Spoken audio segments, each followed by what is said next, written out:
Hello, everyone. Good evening. Okay, welcome back for the session.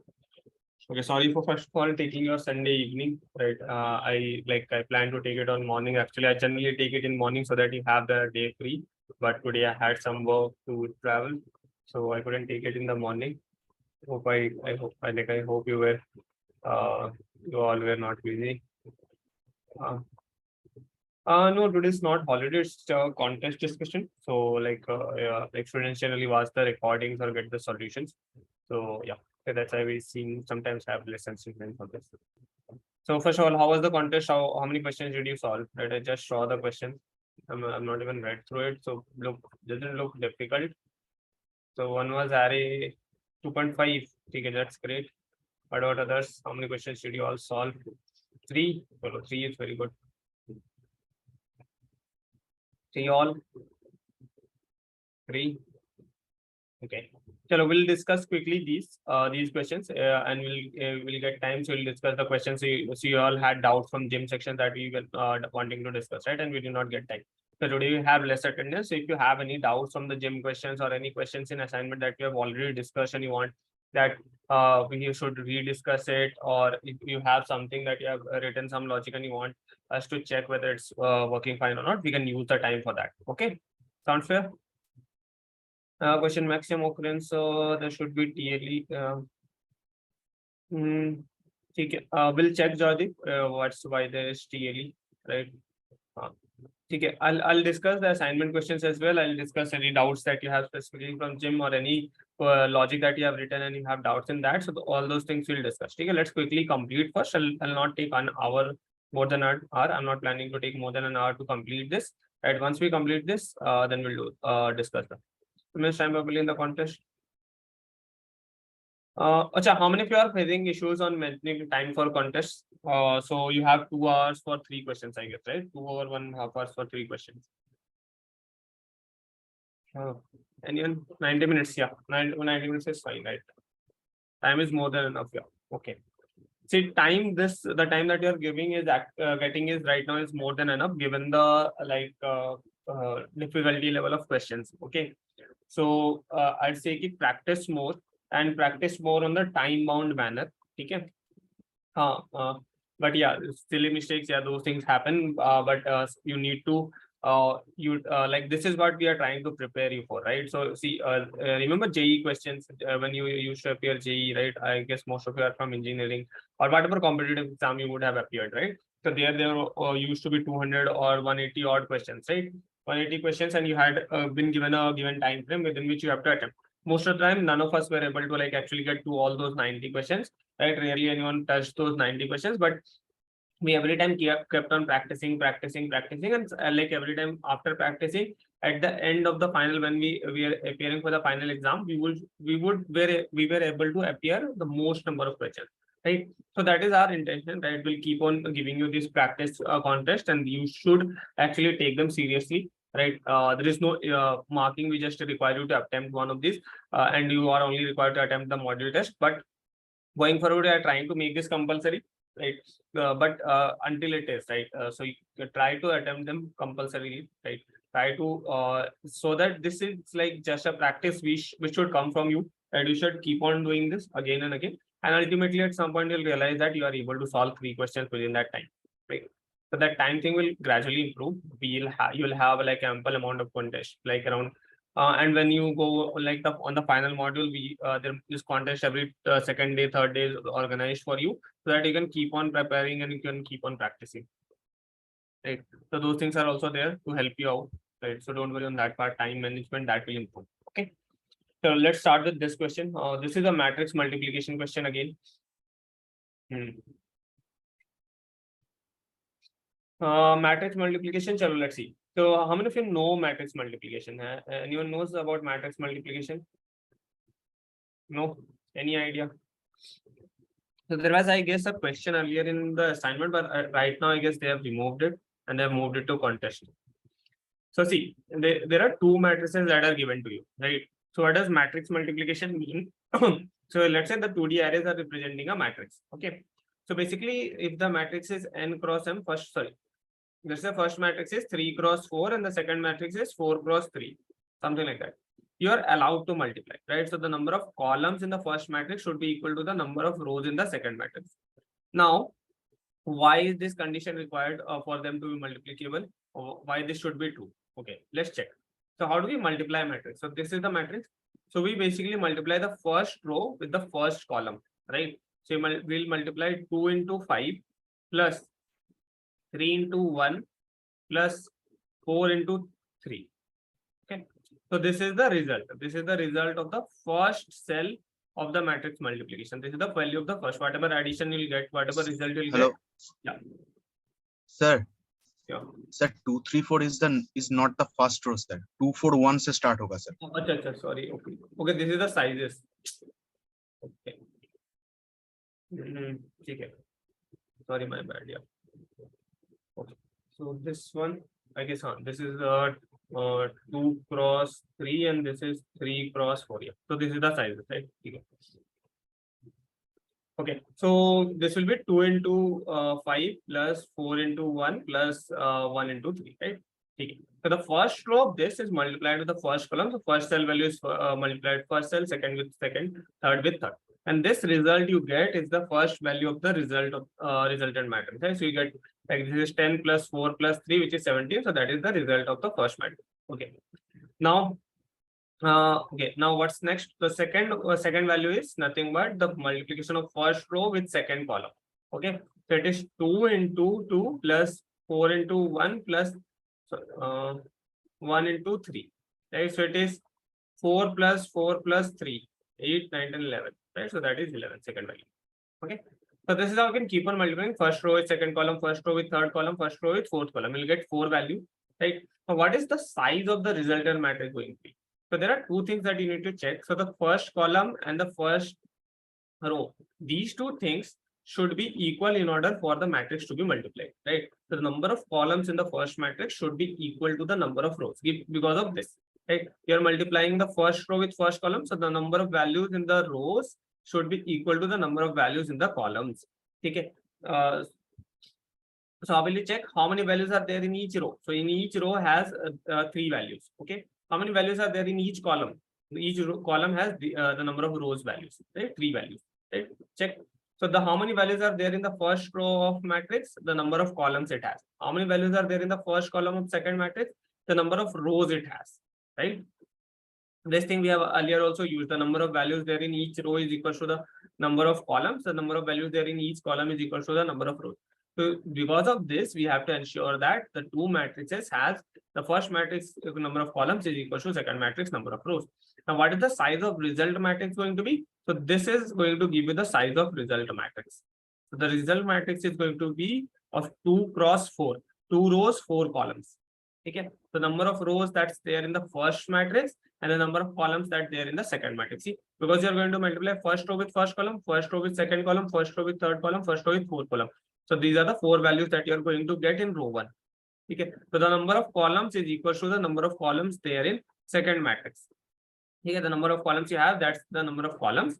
And the number of rows that you have in the first matrix, that is the number of rows you are going to get in result. Understood? This is the size of result. And this tells you whether you can multiply or not multiply. Understood? Not doubts? Tell me.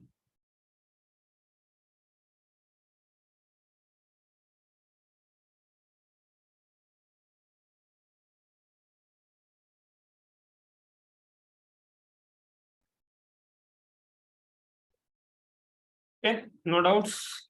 Okay, so we can do multiplication. I guess this is n cube. We can't optimize it beyond that. Let's check that. I have not done this since a while.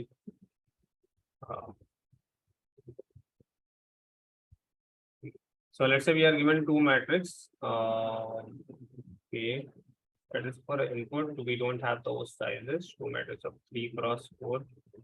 So PQR, P is the rows of P matrix, QC, and this is also given in the same order. See, P is the number of rows in the A matrix, Q is the number of, and each row has Q elements. Okay, so each row has Q elements means there are Q columns in the A matrix. The Q corresponds to the number of rows in B matrix, so same thing, right? So the Q is shared, right? So Q, since the input is like given in the same order. So all the matrix inputted can be multiplied, right? So all the input matrix can be multiplied. So let's consider P cross Q, first matrix, A matrix. I'll write it over here. So the A matrix that is given to you, this is of P cross Q. Okay. Let me write it as cross. P cross Q. And the B matrix that you have is of size Q cross R. Okay. So these are the two things that's given to you, and this is input is also there in the same order. That's why you have only three input values, P, Q, R, right? So there would be no case where you where this matrix multiplication is not possible. It would be not possible if the inputs if the size would be like this, right? For example, 2 cross 3 first matrix and second matrix is 5 cross 4, something like this. Then you cannot multiply because the number of columns in first matrix does not match the number of rows. But here, since this is shared, right? So it is telling that this is P, this is Q, and this is Q cross R. So the number of columns in the first matrix is given that it is going to equal to the number of rows of second matrix. Okay. So now you can check this. So now what we can do is we can do A dot length. So this is going to give you the number of rows in first matrix. This is going to give you the number of columns in the first matrix. A of 0 dot length.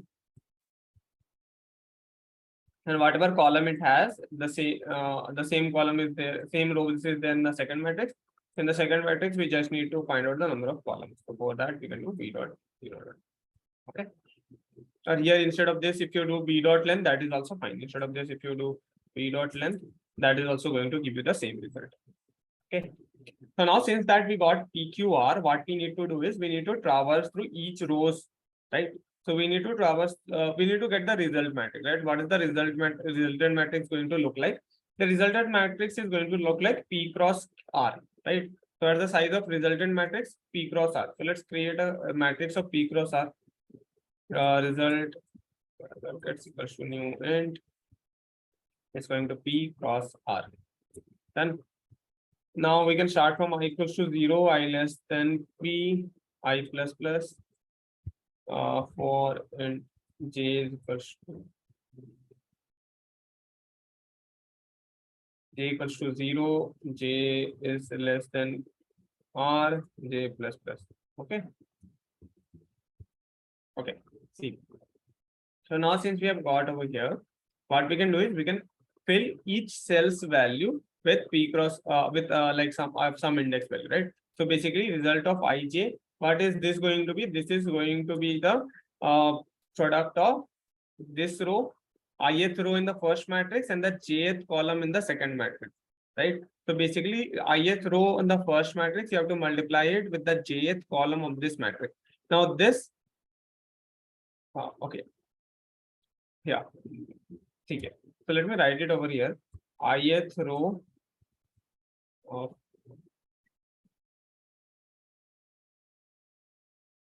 A into jth column of B. Okay. This is what we have to do, I guess. We'll get this, right? So let's find out that sum that we want to store. So what we can do is, in order to multiply, right, we can start with I equals to, sorry, K is equals to 0. And what's the number of values that we have in this row? So we have to multiply it for the entire column, right? So we have to multiply it for the entire column. So number of columns that we have in the first matrix or number of rows. So this loop will run for Q times, right? So less than Q, K plus plus. And what we have to do is in each iteration, we have to basically multiply A of ith row, right? Ith row and the kth column plus, sorry, multiplied B of kth row, kth, sorry, kth row and jth column. Okay. So I, J we are getting from above, that this is the ith row and jth column, right? Ith row of A matrix and jth column B matrix that we have to multiply. The values are same, changed.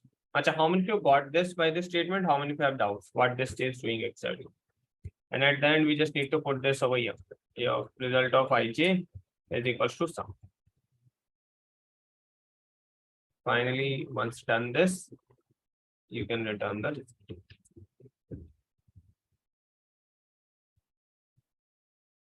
Okay, ठीक है. Okay. Chalo, I guess few of you were late. Chalo, let's start. And let me recap this. So see, so we are given a matrix A and B, right? We are given two matrices A and B. They have their sizes like, and the sizes are given in such a order like, let's say we are given three values P, Q, and R. Okay, this is P, this is Q, and this is R. Now it is telling the first matrix is of size P cross Q and second matrix is of size Q cross R. Now, why does the first matrix number of columns needs to be equal to the second matrix number of rows? Because whenever we do matrix multiplication, how do we multiply matrix? We actually multiply the row of the matrix with the column of the column of the second matrix. So basically, we multiply the first row, that is 2 into 5, first row's values with the first column value, first row value, second value with the first column second value, plus first row third value with the second column third value, right? This is how we multiply 2 into 5, 4 into 1, 1 into 3. First row multiplied with the first column. This is going to give you the first value of the result. Okay. Similarly, you can multiply the first column again with the second column. First row again with the second column. So this time we'll get 2 into 2 plus 4 into 1 plus 1 into 3. Right? So this time you multiply the first row with the second column. Then you multiply first row with the third column, first row with the fourth column. Okay. This is how you multiply, get 4 values. And similarly, you'll multiply the second row with the second column. But if the sizes are different, here it cannot be in this particular question. If the sizes are different, if this number of columns doesn't match the number of rows, then we cannot multiply, right? That kind of, for example, 3 cross 4 and you are multiplying it with 5 cross 3, this is not allowed. You cannot multiply such matrix. Okay. In order for a matrix multiplication to be possible, the number of columns, see, here we multiply the entire row with the first column. So what we are doing actually over here, the entire row, right? So this is the entire row. We are multiplying that rows with the column. So how many values do you have in this row? You have Q values. How many values do you have in this column? You have Q values, right? So the number of rows in the second matrix is equals to the number of values you have in column. The number of values in the first matrix in each row is equal to the number of columns you have in that. Okay. So this has to be same and it is given in this particular question. You don't have to check. But if it is not given, let's say you get N1 cross N2 and N3 cross N4 or M1 cross M2. Let's say these are the two sizes that is given to you. So you have to check whether this is possible. These two are equal. If it is equal, then only you can multiply. If it is not equal, you cannot multiply. Okay. Okay. So let's say we are doing multiplication. Here it is given. But the size of result we are going to get, because we have to return that matrix. So we need to know what the size of that result. So the size of the result matrix is going to be P cross R. Okay. So it is going to be the number of rows in the first matrix into cross the number of columns in second matrix. How we are getting this? Check this. So the number of rows you have in first matrix, that many rows you'll get in the result, right? So for the first row, you'll multiply with each column. You'll get that many columns, right? So that is how many columns you have in the second matrix, R. So the number of columns you'll get is R. Achha. How many rows you have? So the number of rows you have in first matrix, that many rows you'll create in the output. So that is P. So the result is P cross R. In this particular example, here is 2 cross 4. First matrix has 2 rows. So this is 2 cross 3. And this is 3 cross 4. Right? So this is 2 cross 4. That is the size of result matrix. Okay. Understood? So that's what we have done over here. So what we have done is we have tried to fill this entire result matrix with the values. So what we have done is we have ran a loop that is from I to J, right? Let's check the constant. It's 100, right? So that should be fine. Okay. So we have run a loop from like I and J. So this is running for the result matrix. What is the size of result matrix? P cross R. So first loop is running for P, second loop is running for R. Okay. So firstly we are running for P and then for R. And inside this, we have to find out the value that we have to store over there. Now, the ith row of A matrix, we have to multiply with the jth column of the B matrix in order to get any result of ith. So for example, take this example. So this is result of 0, 0, right? Result of 0, 0. What does this mean? 0th row of the first matrix, 0th row of A matrix, and 0th column of B matrix, right? So 0th row of A, 0th column of B. That's fine. Take this example. This, for instance. So it is 1, 0, 1, 2. So it is 1, 2, right? So how we are going to get result of 1, 2? It is nothing but product of first row of the A matrix, like for in matrix having index 1, right?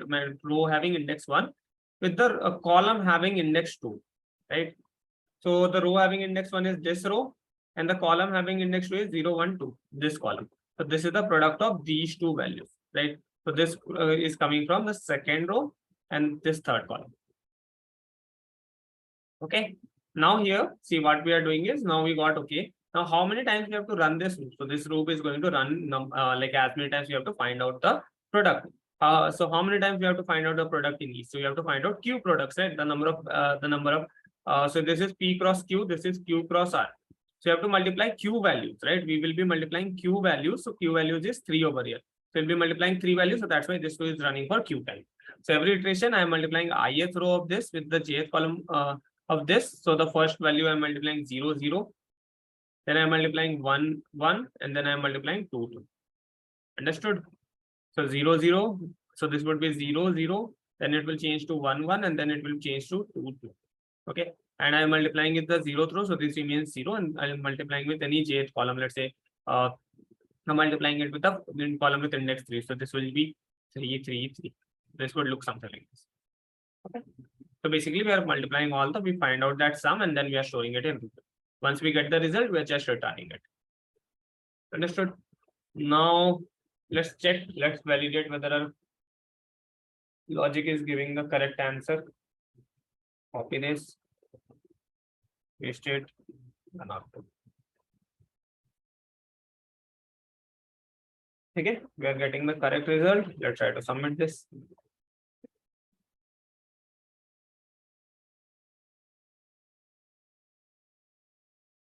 Okay, understood. Now, what's the complexity of this one? So our complexity is P cross R cross Q, which is n to the power 3, right? N cube. Will n cube work over here? Yes, n cube is going to work. Okay. So sorry. So is n cube going to work over here? Yes, n cube is going to work. There is no problem, right? Because it is 100, right? So 100 into like we are going to get fine, right? 100 into 100 to the power 3 is fine. 10 to the power 6.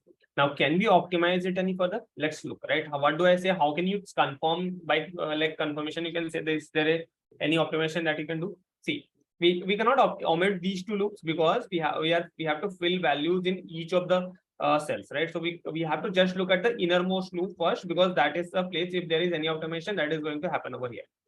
Now, is there any duplicate iteration that we are doing? No. Actually, in order to calculate this, whatever iteration we are doing, that is unique. Just check for every iteration. This is unique iteration, right? The innermost loop is doing a unique iteration every time we are traversing from k equals to 0 to q. Right? We are not visiting the same. We are not visiting the same row or something.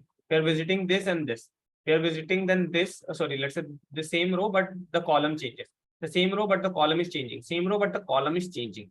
Right? So there is a different combination every time that we are visiting, and we cannot. We are not doing any duplicate iteration. So we cannot move this outside, or we cannot reduce this. Right? If we are going some like if we are doing iteration on the same part again and again, or if we are doing some duplicate work, that we could have moved to the outer loop, so that we could have done. But here, like unfortunately, we are not doing anything such that, so this cannot be reduced, right? So the matrix multiplication questions, the most optimal complexity that we'll get is n cube. We cannot optimize it beyond this. Okay. Understood?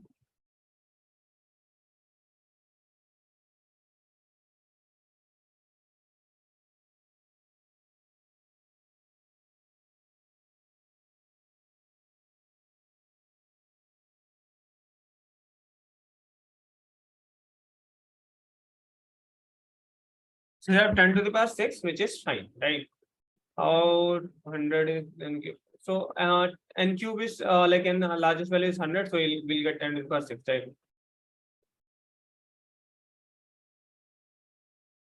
Fourth column, it did not get left out, right? Why will it get left out? We multiplied it as well. So this is running for q times, right? So we are running it for q times. So q is the number of rows that we have, and this is the number of values we have in over here, right? But this j loop is going to run for the number of this column times, right? So we are going to run this for 4 times. Let's see, this operation is going to run for 4 times. So first we are going to multiply, see, So this is P cross Q, this is Q cross R. Think it like this. So how many times this loop is running? This loop is running for R times, right? So R times, so how many times it will run over here? So it will run for 0, 1, 2, 3. Right? R value is what? This is 3 cross 4. So R is 4. So this loop is running for 4 times. So this sum is going to happen for 4 times, right? So the number of columns that we have over here.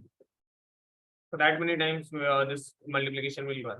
So first time we multiply this, so that we got as result 17. Then we multiply this and this, which we got the result as 11. Then we multiply this and this, which we got the result as 20. And then we multiply this and this, which is the result that we got as 20. So this multiplication is happening 4 times for the first row of result. Now for the second row, again, we multiply it 4 times. Got it? Understood, Himalaya? Clear? So basically, J loop is going to run for the number of columns time, right? So that will ensure that we are multiplying it 4 times. Okay.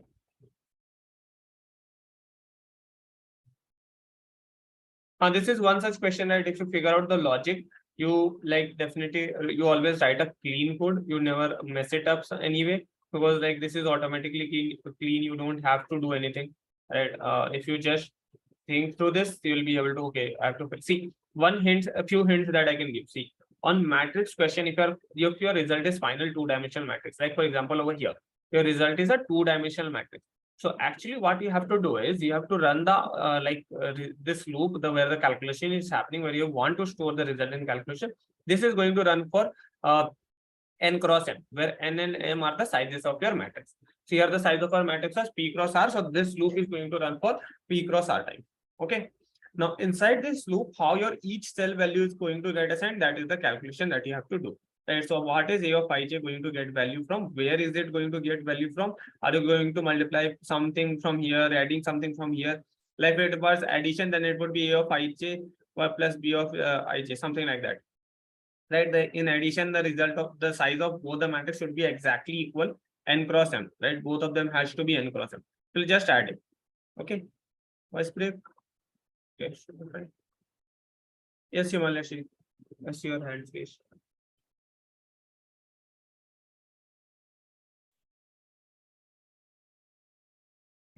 Okay. So the last, so this result loop is going to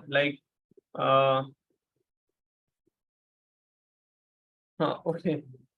No issues, no issues.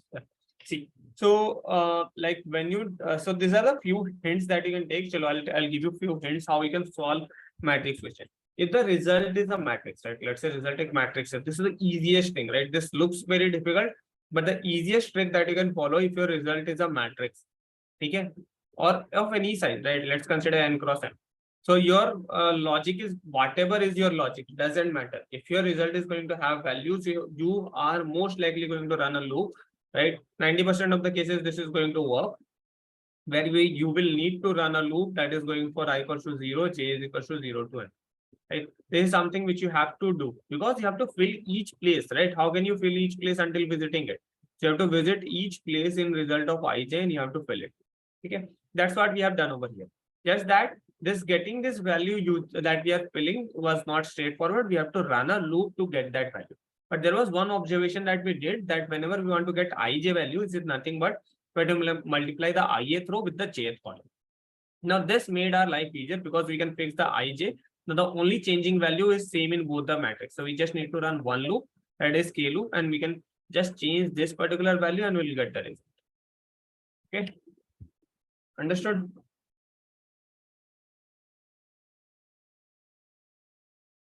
Clear? Okay. So go through the solution once, right? I'll paste it. I'll create a list. Okay. So this is one thing that you can notice for generally for any any matrix question where the result is a matrix, right? Let's create a new project. Where did I create it? Java.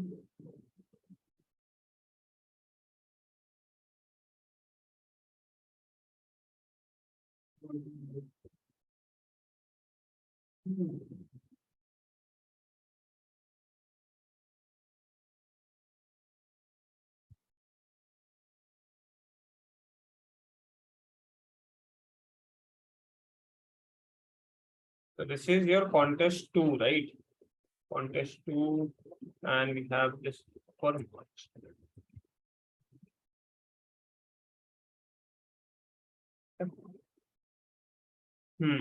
Okay, so let's move to the next question then. This is very interesting, right? So I'll take some time to discuss this one. Acha, how many of you did this correct? Now, like there are a lot of approaches to figure this out, but so there was one thing that we did earlier, finding out the second largest number in an array, and it has to be distinct, right? So the second largest number cannot be equal to the largest number. Did we do that part, right? So that was exactly, this is exactly same question where you have to find out the second largest number and it cannot be equal to the largest number. In the question that was given in the portal earlier, this condition was not there. It just has checked for index, right? But that time while discussing that question, I told you this question can have two kind of variation. Where the second largest can be equal to the largest, second largest cannot be equal to the largest, right? Okay. I took all prime numbers into the array list. Sorted but forgot about implication finding see, there is no sorting required, right? So in you don't need to sort it. So there is no sorting that is actually required over here, because sorting is not going to solve any of your problem, right? You have to find that unique value, and if you sort and then traverse, it is again order n, and sorting is n log n, right? So why we need to do that operation at all, right? We don't need to do that operation at all. Okay.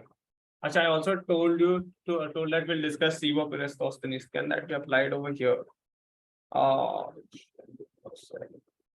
It can be applied actually. Okay, shall we discuss that logic and then come back to this question to get an optimal answer? So let's solve this one, then I'll explain you that logic and then what is SIVO Eratosthenes, and then we'll discuss this question using that approach, and you will see how that is optimized. That anyone figured out what is SIVO Eratosthenes? Anyone? Last class I wrote it, right? I told that there is a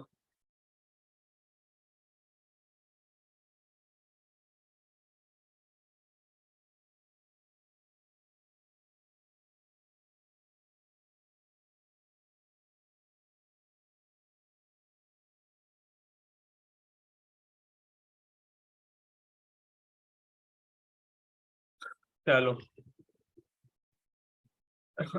I told you take a break. Chalo, that's fair. So we'll discuss this and then I'll explain. Yes, I'll explain. I'll first solve this without that question and then I'll explain what is the use of that, right? How can we use it? And actually that in this question, it will run for might run for this compiler. There is very less possibility that it's going to run for all the compilers given the constraints. I'll explain that question approach, don't worry. Okay. Let's look at this question. So what is this question telling? That we have to find out the second largest prime number in an array. Now there are two things about this. So firstly, if there are like less than 2 prime number, what we can do, right? If there is only 1 prime number or if there is no prime number, so we cannot do anything, right? So we can just return -1 in that scenario. Okay. Now, if we have more than 2 prime numbers, what we have to do? We have to return only distinct prime integers, right? So consider only distinct prime integers from array. So let's say there is duplicates in the result, right? So let's say we have 3 multiple times or we have 7 multiple times. And that is the smallest number. 3 is the smallest prime that we are having in result, and that we have multiple times. So do we need to return 3? No, we have to return the distinct second largest prime number, right? So for example, here, let's say this is the input. Okay. Let me paste it over here. So you have 5. So the prime numbers over here is 3, 5, 7, 11, right? So order is 3, 5, 7, 11. So 3, then was it 7? Okay, 3, 5, 7, 11. 7 is the second largest. How is 7 second largest prime number? The second largest prime number should be 5. Oh, okay, sorry. Sorry, my bad. I'm thinking about smallest. Yeah. Okay, the second largest is 7, which is fine. Right. Okay, so let's make one more 11. Okay, and now try to get the expected output. So we have 3, 7, 11, 11, right? So the last two values are 11. Let's check what is this returning, right? Still 7. Okay, so that means we have to ignore the values if they are not distinct. So for example, in this case, if you organize it, you're going to get 3, 7, 11, 11. The second largest value is 11, If you don't consider, they have to be distinct. But if you consider they have to be distinct, the second largest is 7. Okay.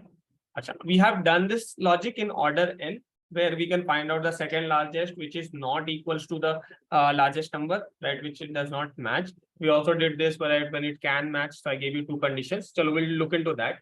First of all, what we can do over here.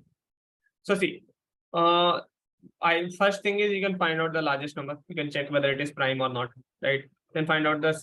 Then again, find out the second largest, check prime or not. But that is, I don't think this will result in the same complexity. Additionally, what you can do is, since we don't know how many values we have, so either you can create an array of the largest, create an array of this list size, or you can take an array list. That would be best, right? So you can take an array list and store all the prime numbers over here. Okay. Array list, and let's call it as result is equals to new array list. And since we don't know the size, array list is best over here, which will since all the insertion complexity is O1, so we don't have to worry about the insertion or anything. Or like if you want to take an array here, you can take, because like at max how many values you will be inserting in this result, which will be equal to the size of A. Okay. So at max you would be inserting something like that, right? So you can do n dot a dot size. And if we know the maximum size, then we provide that to the array list, right? So if we know the maximum size, we can provide it to the array list. Okay.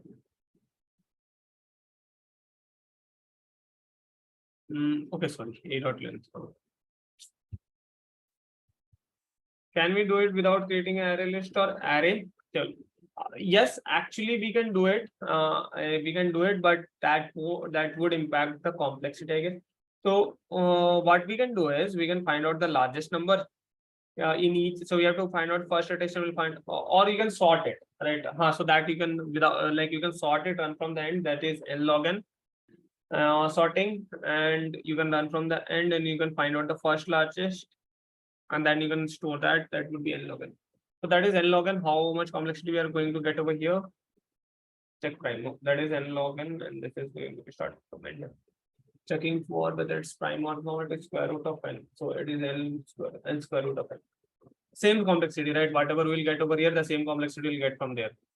So that's fine, right? If you store it, and or if you don't, so that also will get. I think I'll tell you what are the both ways, right? Where you don't need to store and where you can store it. So that's not going to change too much.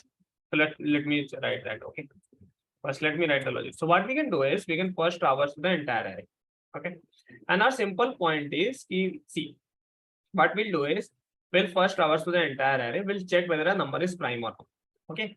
So what is the current number? A of I, right? We have to check whether A of I is prime or not. If it is prime, then we have to push it into result. As simple as that, right? How can we check? Let's store this value into some variable. Let's call it as P. P is equals to A of I. We have to check whether P is prime or not. If yes, then we'll store it in result. If not, then we'll not store. What's the most optimal way to check a number is prime or not? We'll start with the loop from 2, and we'll go to square root of n. Remember? Yes. Square root of P. It is mat.sqrt. Mat.sqrt. Square root. We'll go to the square root. I explained this logic, right? Remember? Square root tak ki kyun jana hai? You can go to n by 2. You can go to order n. You can go to n minus 1. But best solution is square root in terms of time, right? Now you can take a flag, which we can mark initially as 0. That means the number is prime. And if we get any factor, right? If P percentage J, if this is double equals to 0, that means there is at least one factor. We can mark the flag as equals to 1, and we can break. Okay. If finally the flag is equals to 0, that means this number is prime. How we can do it without array list? Yes, we can do it. So there are multiple ways. I'll show you, right? How can we do it without array list? That also I'll show you. And then we can push this into the result, right? Result dot add this flag. Sorry, not flag, P.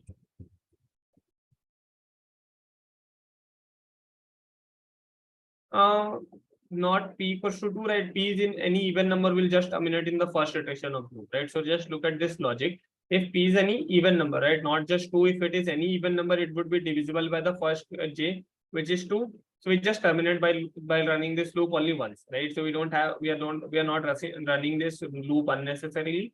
If this is odd number and most likely prime, then only we'll go to this square root of n. In most cases, we'll just terminate in in the first iteration of loop, right? So that doesn't increase. This is like very optimal. In like 50% of cases, we are just terminating in the first iteration, right? Okay. So now if flag is 0, we add this to the result. Finally, we get the result. What is the complexity of this? N square root of, okay, which is fine. Either ways, we are going to get this complexity. We cannot better this. Okay.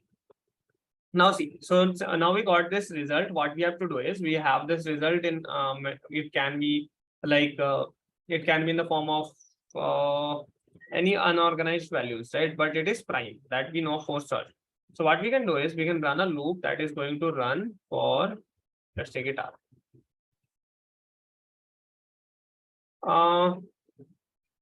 Without array list. No, so this logic is without array list. Even if you sort it and then you try to go through the end, right? You try to go through the end, and that is in worst case n square root of n. Right. So what I do is I just start a loop and I find all the composite numbers. Then I change all the composite numbers to 0. And the remaining is the prime number. And then I find the second largest element. By that logic, I do the question. So you change all the composites. So how do you know whether a number is prime or is it composite? Sir, firstly, I start a loop. If it divides the number, then it is definitely a composite number. And in the loop, with what, right? So for example, let's say 21, right? 21 is a composite number, so it is not divisible by 2, but it is divisible by 3, right? So there can be a non-prime number which has a factor like 23 or 27, right? Or 29, something like that. So there can be a factor just 29. So how will we know whether it is prime or not? Sir, by using two loops. First loop is taking the element, and the second loop is checking the prime numbers. Means if it is so that's the same thing, right? If you run two loops, one loop is going to run for the array, and the second loop, if you are checking with prime or not, so that is square root of n. I agree that you can do it without array list. Now, if this is like so what you are doing is you're utilizing the same array, modifying it. If it is not prime, you are marking it 0, right? Now the remaining ones you can use the same. Yes, that's fine. That's fine. Yes, Okay, okay, that's fine. That's fine. So the complexity is same, just that the space is not additionally used. Yeah. Okay. See, okay, that is also fine, right? You can modify the same array, or you can use this. See, why do I in array question I sometimes use additional space? You would have seen, right? Because I've faced this in interviews that interviewers, since array is always called by reference, right? So interviews at times are like you cannot modify this array, right? Because in actual scenarios, you might not be actually in while software development, you will get the same kind of array is always called by reference in any language. Now, if you modify this original array, you lose the entire data, right? So that's why in interviews, you are sometimes not allowed to do this. And I prefer also taking additional space if we can. But yeah, that is also fine. You can just modify the current array, or you can actually, without modifying the current array, you can actually do it by sorting it, right? So you can sort it, you can start from the end, you can find out the largest. So that was the second logic that I was trying to tell, right? We can sort it in n log n. Now we can run a similar loop, but this time we'll run it in the reverse order. So the first prime number we'll get is the largest one. If the second number we get is equal to the first one, then TK, that is also the largest one. Third number is equal to the same, that is also the largest one. If we get any other non-matching prime number, right, which does not match with the prime number that we have got, then that is the second largest. We stop there and we can just return that value. Okay. Understood the second logic? How many of you got this? When we sort it and we start from the reverse. So you sort it, we start from the reverse to find out the second largest, right? There we don't need to manipulate this array. We'll get the result. And yeah, the current way you can say, so we just need to store which ones are prime. So you can mark the non-primes are as 0, right? In the same logic, instead of doing this add operation, you can do this, right? A of I is equals to any 0 or -1, something like that, or 0, right? Which is not prime. Yes. Here also in array list, we are making the copy of the array of prime numbers, basically. Yes, we're just getting the new array with the prime numbers, just right. What's the prime? Whatever is the prime number we are using it, we are not modifying this array. Sir, I got this logic. Sir, one thing we can also do, like we can just declare one more array of having similar size. That is fine. That is fine, right? So I told you, right, instead of array list, you can use arrays. That's fine. So array at max, that would be we would be having n values in that. Here also we know that at max we have n values. So that's why partial size is okay. Okay, sir. Same thing. Hello, sir. Am I audible? Yeah, sure. Sir, this question I think it can be done in like I did it in n log n complexity. So what I did is How like n log n? so I just find the second largest in the same loop also. Like what will we do? We will make two variables like first largest and the second largest, right? And when we will find one more like in first loop we will find the largest. And if we again find the largest, then what will we do is like we will create a backup of the largest in the second largest. I understood that part, but how will you do it in L log n, right? So because checking for prime is square root of n, right? So you cannot check for a prime number in log n time. We can check only it in square root of time. Now, if you are doing it for n iterations, that becomes n square root of n. We cannot reduce it to n log n, right? So may be sir मैं या तो मैं गलत calculate कर रहा हूँ like ये जो अपन प्राइम नंबर निकाल रहे हैं ये स्क्वायर रूट n हो गया ना टोटल हाँ तो अगर square root of n plus n log n, right? For example, if you are having two complexities, let's say once you got as कुछ तो sort करा, you got n log n, ठीक है? You did applied sorting somewhere and then you have big of n square root of n. So this is bigger one, ठीक है? This is bigger. So your final complexity is going to be big of n square root of n, ठीक है? Because out of both of them, the square root n is a bigger complexity. Okay. So now finding prime is this. Finding prime is square root of n. So that doesn't change. So we get the same. Square root of n complexity. Now one thing we can use is either we want this array list, we can take it as array, or we don't want it at all. So see, either we take it as array list now, or we can take it as array. Or if you don't want, then you need something to store this. So you need to modify the current array. Okay, so you can do this. This is also fine. Actually, for like in DSA questions, you don't get problems in portal, right? You won't see any problems in your online rounds. But this is one thing that you can keep in mind, that in interviews, interviewers sometimes ask you to not modify the input array. Okay, because this looks bad because you are trying to do some operation on an array and you modify it. So yeah.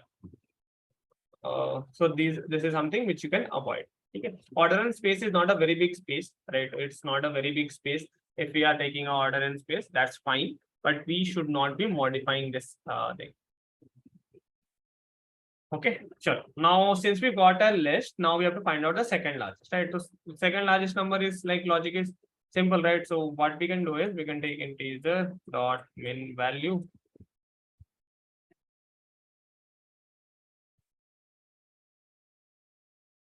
Okay, there was one condition that was given that if there are less than two prime numbers, so if this r is less than 2, is like 0 or 1, then we can simply return -1. Okay.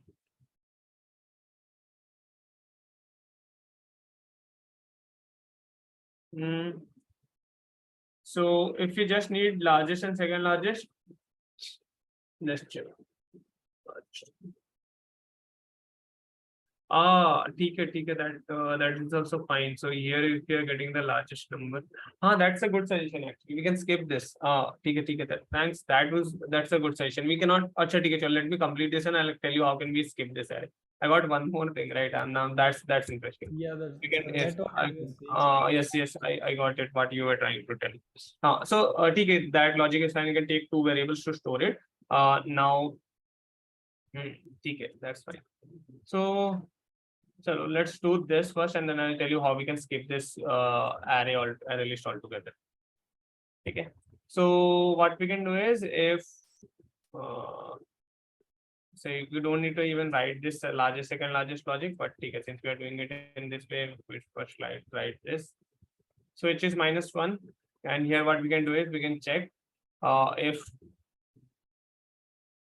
result dot get I, if this is greater than maximum, then this becomes the maximum. Maximum is equal to result dot get I. Oh, this is not, this is R. This is going to run for R. Right. And what's the maximum I? Max I is equals to here we don't even need the index, right? Yeah, the index चाहिए. Okay, we don't need the index value, we just need the value. Now we can run the same logic once more, right? We can copy this entire thing. We can paste it once more. Okay. And here what we can do is we can instead of taking this as second maximum, okay, this second maximum, if this is greater than second maximum, it's fine. And it should not be equals to get I should not be equals to maximum, right? If this is a scenario, then we store second maximum is I, fine. And finally, whatever value we get, we return that second maximum. Now, if we run this code, we should be seeing 7. Right? Oh, we get 7. That's fine. Let's check when we don't have duplicates. Let's check for 5. We should be getting 7 still.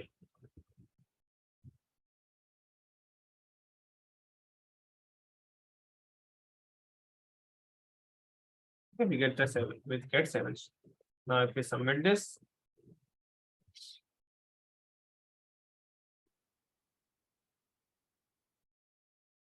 okay, fine.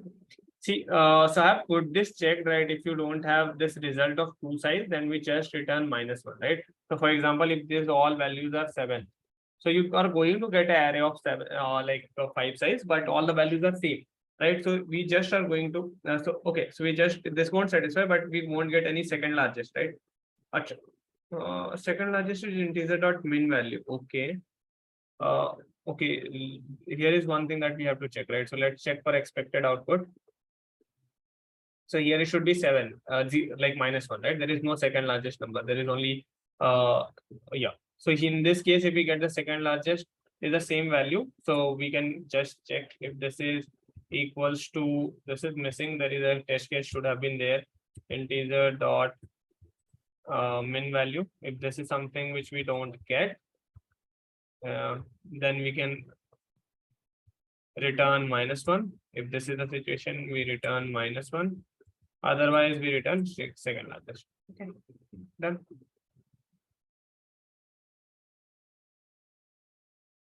Now, if we run this code, we get -1, right? So this satisfies. Now this should also pass all the cases. I guess there was no test case covering this scenario where all the values would be same. Otherwise, it would have failed. Okay, understood how we can handle this? If there are multiple 7s, then we'll return 7, right? Any one of the 7s. If there are multiple 7s and the remaining values are something like, let's say 2, 11, 3. Okay. The remaining values are anything. So we should be seeing 7, right? That's fine. Second largest value is 7. There are multiple of them. That's not a problem. So you should see expected output and you will get 7 itself. Okay. Okay. Understood? Okay. See, so let me summarize what we did over here. Okay. So what we did over here. Sir, for example, the input has a 2 7s and a 1 5. 2 7s and 1 5. Okay. And 3. Okay, see, let's say there is any input, right? This logic is going to work fine. Okay, why this is going to work fine? See. So what we did over here, this is simple, right? We checked for a prime number in the array. We just put it into our result.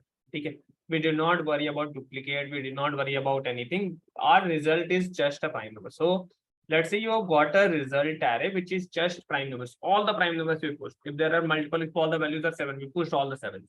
Okay. If there are any such numbers, if there is multiple 2s, multiple 5s, multiple 7s, any combination of it, we just put them into it. Okay. Now result is just the array of prime numbers. Result is like an array list which is containing only prime numbers. Okay. It contains only prime numbers. Now what we are doing is, if this size is less than 2, that means there are only 1 or 0 prime numbers in the array. So we return -1. That means we don't have a second largest in this scenario at all. Okay.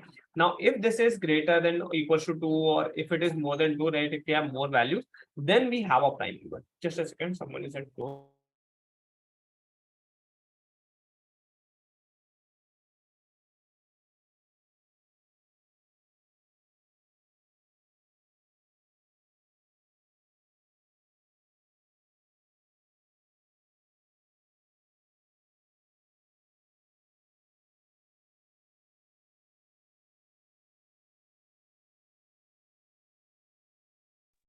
So now let's say we have as many values, doesn't matter, right? No matter how many values we have in this.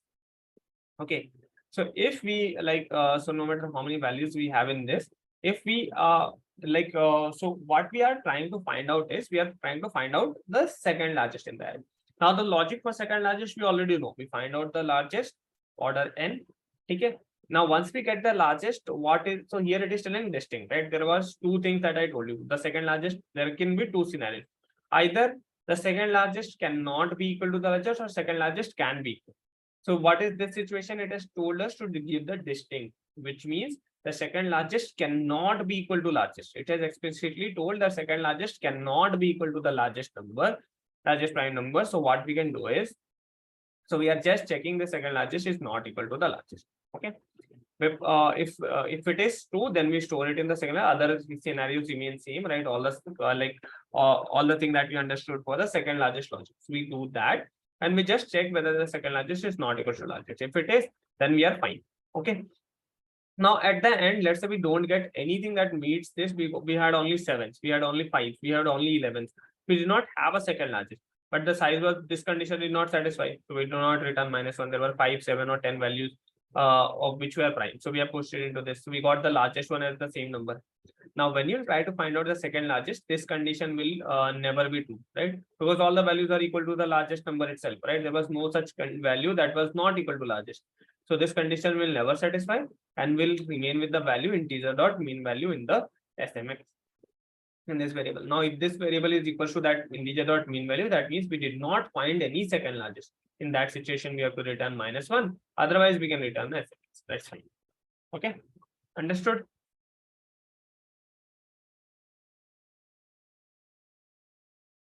No. That was not the question. We have to return the, so see, if you have doubts on questions, right? So first is try to check for input output, and same thing goes for in the interview as well.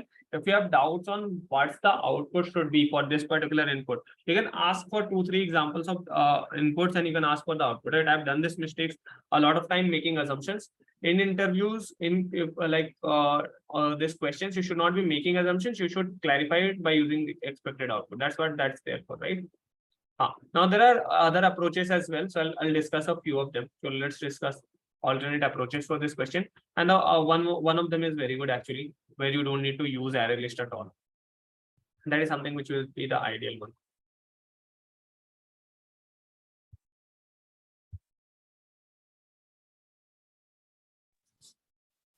Hello, sir. Yeah. Is there any function to sort the array list? Yes, there is. So we use collections.sort that can be used to sort array list. So similar to arrays.sort, we have collections.sort, right? So there is a function named as collections.sort, and we pass it the array list. It is also analog in complexity. Collection or collections dot. So, sir, if in the last part, if we use collection.sort and after that we just print the second element. No, that's not going to work, right? Because that's what I'm telling. It is asking for distinct value. So so we will run a loop for the second element should not so be if equal you to the see, last. so for example, if you were running a loop, right? So if you run the loop, in worst case, it is going to be order n, right?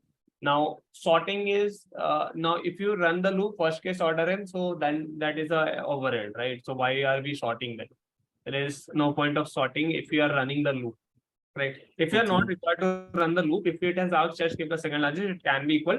So then there is no problem. But if you run the loop, worst case it is order n, and then your time is bad, right? Even because this logic is order n, and then you are basically telling we'll do a log n, and then we'll write order n, right? Okay, so understood why I'm avoiding that sort.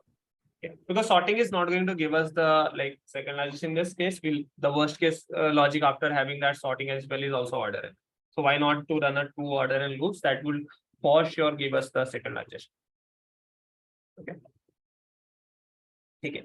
So understood this one? No doubts? Any doubts? Anyone?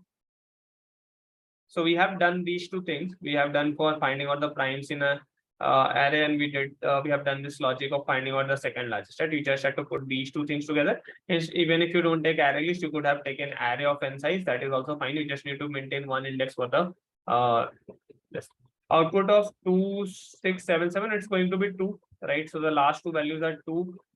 So let's say 2677. So the last two values, so the largest and second largest are so largest two last values are 7. So the second largest distinct value is 2. So we are going to see. Okay. Third, they are second largest, which has no duplicate, and largest with no duplicates. So we remove the duplicates at each time of traversal and logic. Acha, now it is, you are telling that the second largest should not also have any duplicates as well. So that is again one more check that you can do, whether the largest, so that you can check by using, so then you can sort. In that scenario, sorting would help you actually. So what you can do is you can sort, you can check the last two consecutive values. If they are duplicate, then you can keep on moving to find out the unique value. Then you check whether the next two consecutive values are duplicate, right? So basically, so after sorting, you'll get, right, whether, so after sorting, all the same values will get organized in the consecutive cells, right? So then you can check. Remove all duplicates. You can use the array list. For that, you can use the array list for removing those duplicates.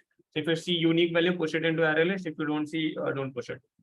Then again, sorting would reduce that complexity. If you sort it, you will be able to do it in one go, right? Sorting will be unlog n, and then after going it through one go, you can figure out whether a value has duplicates or not, right? But without sorting, it won't be possible to detect that in one go. Okay. Okay. Chalo, let me talk about this question now, right? So in this question, I used the array list, right, which made our lives a lot simpler. I did not write any complicated logic, anything as such, which we did not did. I just used the array. See, don't be very much like I don't Sir, want to additional. hello, space. sir. Yes. So I want to ask, sir, if the array is 4 size and array elements are 4, 6, 7, 7. 4, 6, 7, 7. So there is no second largest, right? So what would happen is we push 7, 7. So this won't satisfy since it has two values. Now when we find out the largest value, we'll get 7. Okay. And now when you find out the second largest value, but it should not be equal to largest, you won't get anything. So this will be equal to integer dot mean value. Now what is the check that we have done over here? If it is equal to integer dot mean value, return -1. That means we have a largest. Largest can be present multiple times, but there is no second largest, right? For example, this scenario that you are telling. So we have largest that is present 2 times. So array list size is going to be 2, but the second largest is not at all present over here, which like satisfying Got that it, sir, got it. it should not be equal. Okay. Got it. Okay. So see, don't be very much strict on using additional space. You will be fine using additional space. Additional space is not a very big problem, right? Time is the problem. Space problem nahi. Okay. But still, if you want ki we should not use, see, at this time now, you should not be thinking too much ki space nahi use karna hai. Time is something which you should think, because time is something without which you cannot run. Space, gradually after writing logic, you will optimize it, will come to a better solution. So when I see array, right, if I don't see any way where I can get a result without modifying this array, because I've learned it in interviews that interviewers generally ask you not to modify this. You are not allowed to modify input array. They right away say, right, while the time of giving you the question, they say that you are not allowed to modify input array. Okay. Now here there is actually a solution without modifying input array, without sorting, right? Without using both of them, you can get the solution. On that, now that is the solution that interviewers will expect. Okay. Did not strike to me honestly for the first iteration, but yeah, someone pointed it out, and I show yes, it can be done in that. So see, what we can do is remove all this logic. You don't need to find out the second largest as well. This is also additional work, right? You can do it in square root of n. Simple logic. So let me move this. Okay. Let's take this value and let's take the second largest.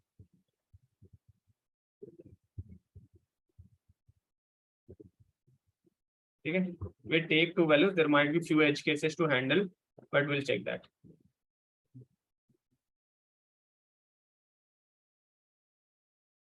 You don't have to think about variables in space complexity, right? That is very bad, right? Don't think about variables. You can use as many variables as you like. We don't even think about variables while writing software, right? So like we do it, but itna zyada depth mein nahi hote. Variables are allowed. We get the comments on PRs like you remove this variable, unnecessary variables.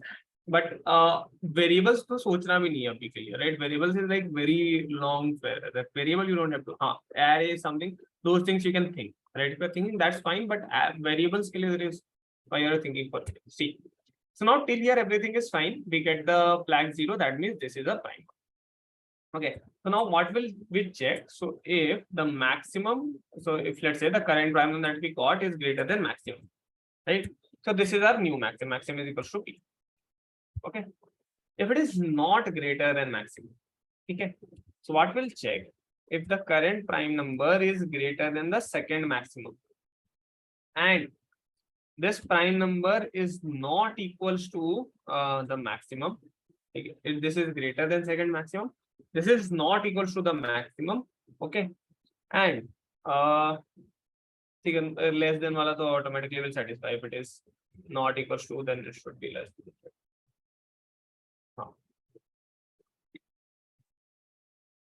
Okay, not equal is but we find out if you get the larger value first go into this. So that case will automatically handle. So I don't think that's necessary. Let's check. Okay. This will put us P. See. So now what we are doing is we are just taken two variables and we are doing this logic inside here. We have not taken any additional space. So what is happening? So see, first time we find out any prime number. So this condition is going to satisfy, right? So we're going to store it in the maximum. Now this condition is also going to satisfy. P is also greater than second max, but this is not going to satisfy. P is equal to maximum, right? So this is not going to run. If SMX is equal to going to be minus infinity. See, first time we got a prime number. Okay, any prime number, largest, second largest, non-largest, whatever, just a prime number, right? Kuch bhi prime number tha. 2, let's say 4, 7, 5, 11, aisa kuch tha number. Okay. Or let's say this is 11, this is 5. Let's take in some different order as well. So see what is going to happen. So firstly we check this. This was minus infinity, so we change it to 2. Now since we changed it to 2, so this P is greater than second one. Yes, it is greater. But is it not equals to maximum? No, it is equals to maximum. So we go again. Next time we find 4. This is not even prime. We don't enter inside this flag.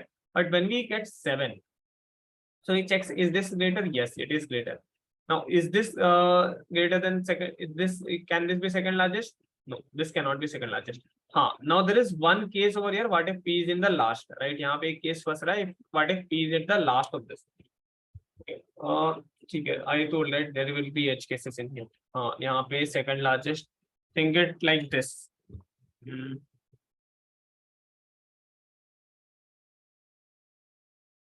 अच्छा. Take for the current example ही लेते ना. So we'll store 7 over here. No, this cannot be equal. So this condition won't be going to the previous value. Previous value might be the second largest value.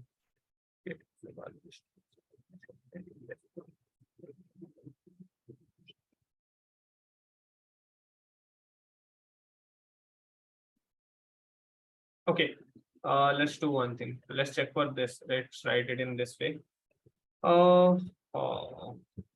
So this should be less than maximum. Yeah, I guess this should be working now. Let's check this. Let's check 2, 4, 7, 11, 5. Okay. Now what we have is, so we get 2. So 2 is greater than this, but is it less than this? No, it is not less than this. So we don't do anything. We go here. Is it greater than P? Is this greater than this? Yes, 2. So we store 2 over here. Next iteration 4, we don't do anything. Next iteration we get 7. Okay. What if? So there is also a situation over here.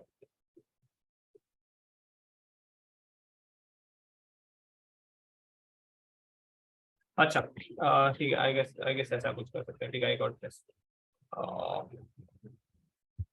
ठीक है. I guess nested if condition से हो जाएगा. Okay. See, if it is greater than second largest, right, then there can be 2 chances, right?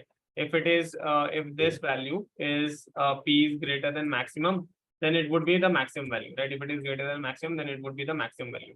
maximum is equals to P. If it is not greater than maximum, right? So it can be the second largest one. Okay. Else,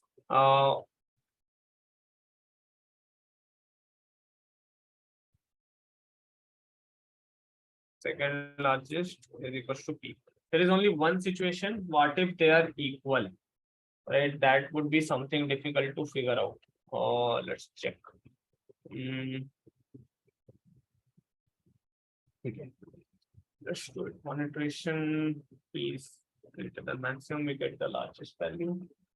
Else we store it in the second largest if it is not greater than that. Now, Hello. yes.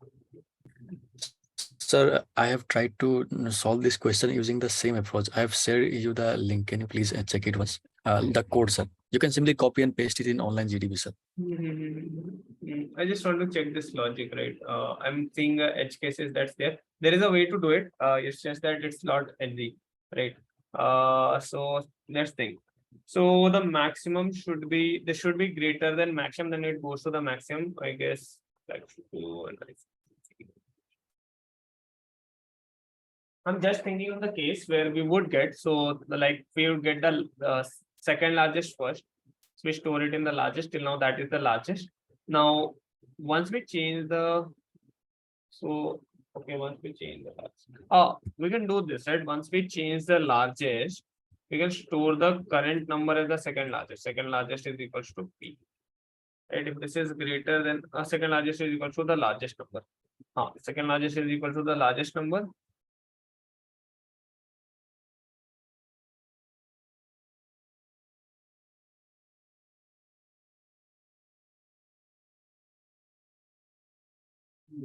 Okay, we get this. Now if you get greater, we should find greater. Now we can get the smaller one. Else, if the current P is greater than second largest, then this is. I guess this should be fine.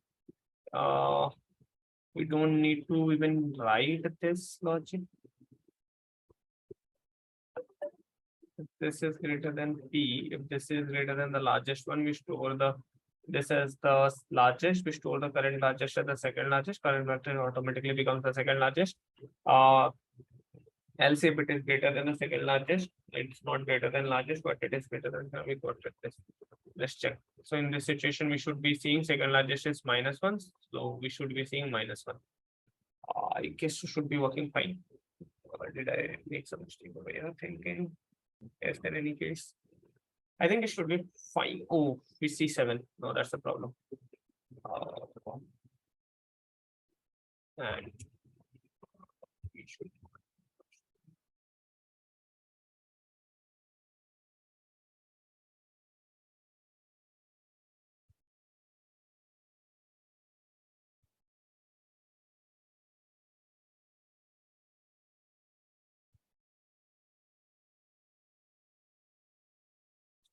This case to manage हो जाएगा, but in the other case when we actually genuinely have a second largest, we would be seeing this, let's say this. Okay, sorry, I'm taking a little bit time, but I guess यहाँ पे कुछ तो ऐसी है, right? We'll have to figure that out.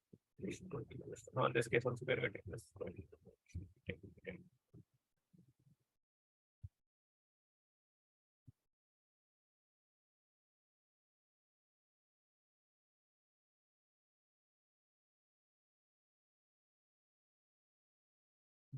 We don't know this check. We should be getting 20. No, I don't have a 2. We just have a 4. That we should be seeing. Let's try to submit this. Okay, get this. Okay.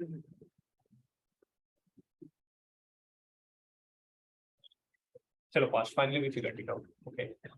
Okay. Okay. Chalo, we finally figured it out. There might be other ways to do this. Actually, I got one bit. Okay, chalo. Okay, see. So what we are doing here is see. So we are relying on these two variables, right? We are relying somehow these two variables are going to give us the largest and the second largest one. Okay, there can be multiple ways to write this logic. Okay, I'm not telling this the only way. You can figure out. There is like tons of possibilities that you can do with this. There are few constants that we have to follow. Then what are the constants? See. So the largest we have to find out the mx will store at largest at the end. Second largest will store the second largest. The second largest cannot be equal to the largest one, right? These are the few things that we will get, right? So see, I tried a numerous combination and then I saw that there was few things that we can observe. The first observation was we need to check whether it is greater than largest, right? If it is greater than largest, then only we need to do something. First thing is we'll need to store the largest first, not the second largest. So what we are doing over here is if p is greater than max, what we can do is so if p is greater than max, whatever is the current max, that becomes the second largest, right? And whatever is the new p, that becomes the largest. That's what exactly I have done over here. If this is greater than max, that becomes the largest, right? The current value becomes the second largest and the new value becomes the largest. Okay. What if it is not greater than max? What if we got a complete new value? So let's say there can be a situation where you got the largest first. So you got, let's say, 2. So first you got 2. So 2 became largest. Then you got 11. So 11 became now the largest and 2 became the second largest. Okay. Now the second largest stores 2. Second largest stores 2 and the largest stores 11. Now, if you get the second largest actually at the end of array, let's say 7 over here. So now you have to actually change this, right? For this situation, we have written an else part. So what if the new number is prime, but it is not greater than max? That can be true. It is not greater than max because max is already storing the largest number. Now, so what we can do is we can compare, we can check whether this is greater than the second largest that we have. Yes, it is actually greater. Now, it could be equal as well. It could be equal to the largest number as well. So do we need to store this? No, we don't need to store this in that scenario. So you also have to check whether this is greater than the second largest and it is not equals to the largest number. Okay? It is not equal to the largest number. If it is that situation, then we can put this value into the second largest. So this gets updated, right? So this is the only situation where we update this. Now you can have multiple else if, right, to break this and some other possibilities to check this one. At the end, right, if we just get the largest, we don't get the second largest, right? So for example, if we have just 7, 7, 7, 7, something like that. Okay, so this would satisfy for the first time. First time it would satisfy definitely. We go to this. So SMX is equals to second largest would equal to largest, which is minus 17 right now. And the largest will become 7. Now this condition will not satisfy ever after this. And this condition would be satisfying, like this would satisfy 7 is greater than minus infinity, but this won't satisfy, right? This won't satisfy, so we won't enter into this. Right? So why did I avoid this logic in the first scope? Because see, this is something which I don't want to take in interview, okay? Because I right away saw that वहाँ पे बहुत edge case होगा, okay? And I might right now I took time, right? I took 5 minutes, 10 minutes to figure this logic out. In interview, you can't sit you can't keep quiet for 5 minutes, try things out. Interview will get bored, right? He will ask you, right, what you're thinking, right? Explain, right? Now explaining this logic and then trying to make this up is even more difficult. That he will see that okay, you're not able to think through this. That's why I took additional space initially, and that is something which you should do in interview. Okay, so it's a trick use karo, additional space le lo. Okay, agar modification is not allowed, so you can take additional space. If we say that you are not allowed to take additional space, you can do whatever with the current array. So I would still say do modify the current array and don't go for this one. And if he's adamant that you're not allowed to modify additional space, you're not modify the current array, you're not allowed to take additional space. How will you do it in constant space? Then only go for this, because this is something which will be little bit difficult to figure out in an interview scenario. Okay, you might make little bit mistakes. You might there might be edge cases as well, because here it has even told about distinct, right? Here it has also told that this should be distinct, so this should be something you should check, right? Now this was also one edge case that we figured out, right? If all the values are 7, SMX might result in end up with the same integer dot min value. So this is something also we have to check. So all these things, there would be a lot of edge cases, especially like this, and to figure this thing out would be difficult. 3-4 lines code here, but might take a little while to figure this out, right? You write some logic, but that's not going to definitely work, right? So इसलिए avoid कर दो, right? Interviews में don't go for this one. Don't try to optimize space yourself. If until the interviewer says, right, do this. Most of the times he won't even notice ki you used or order an additional space. Okay, you'll say, okay, that's fine. Okay. Or you can ask whether we can modify this array or something. Most of the time, your questions to the answers are yes. Okay, interviewers yes bolte. This is something which I observed. If you ask, can we do this? You would say, assume yes, you can do it. Can we do this? Yes, you can do this. Right. So if you ask, they generally say yes. Okay. So wo bhi pooch lo ki can we modify this array? Okay. So that is going to be fine. Okay. But ye wala at last resort, I'll say a word. Or if you are very confident ki you like already have done this and you are sure कि ये strike कर जाएगा and you know कि हाँ ये कैसे करना है, then only do it. Otherwise, try to avoid this one. क्योंकि यहाँ पे there will be edge cases which you will right हाँ like अगर ये constants आ गए कि space use नहीं कर सकते, change नहीं कर सकते, तब करना पड़ेगा इसको. Okay? Yes. Sorry, someone asking something. Two loops to figure out prime number array. Use one loop for largest, second one to second largest, and yes, that you can do. Okay, but that using additional space or modifying the array would be better than doing that. So basically, one thing you can do is you can find out this largest and second largest 2 times. Okay, so n square root of n plus n square root of n is 2n square root of n.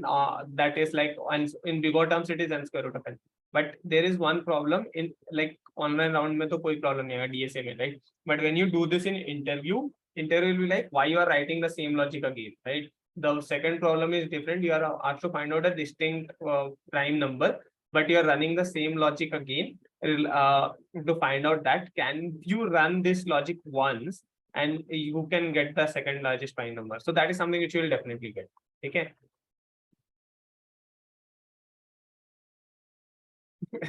Can I get selected? No. In that situation, you won't say yes. So create a data structure with adding sub, replace, delete operation with O1 complete. Did I ask you to? Yeah. Yes. I got one question like this and like ended up I created a hash map. Like hash map खुद से implement करना पड़ा था using array. I remember that interview that was for naukri.com and it was the last round. Interviewer asked me directly to implement hash map using array. Hash map भी बनवा दिया array से.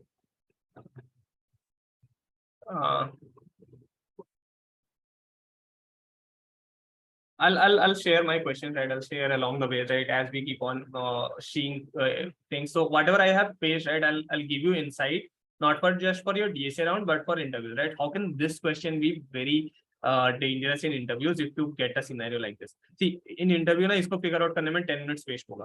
ठीक है? Honestly speaking, ये 5 minutes like I wasted over here, you might waste 10 minutes, 5 minutes, 7 minutes. So that is something which you are deducting from your next question. Okay, and this might not be even the like most difficult question that you would get in interview. This might be the second question. Okay, not the first one, so the second to ही सकता है.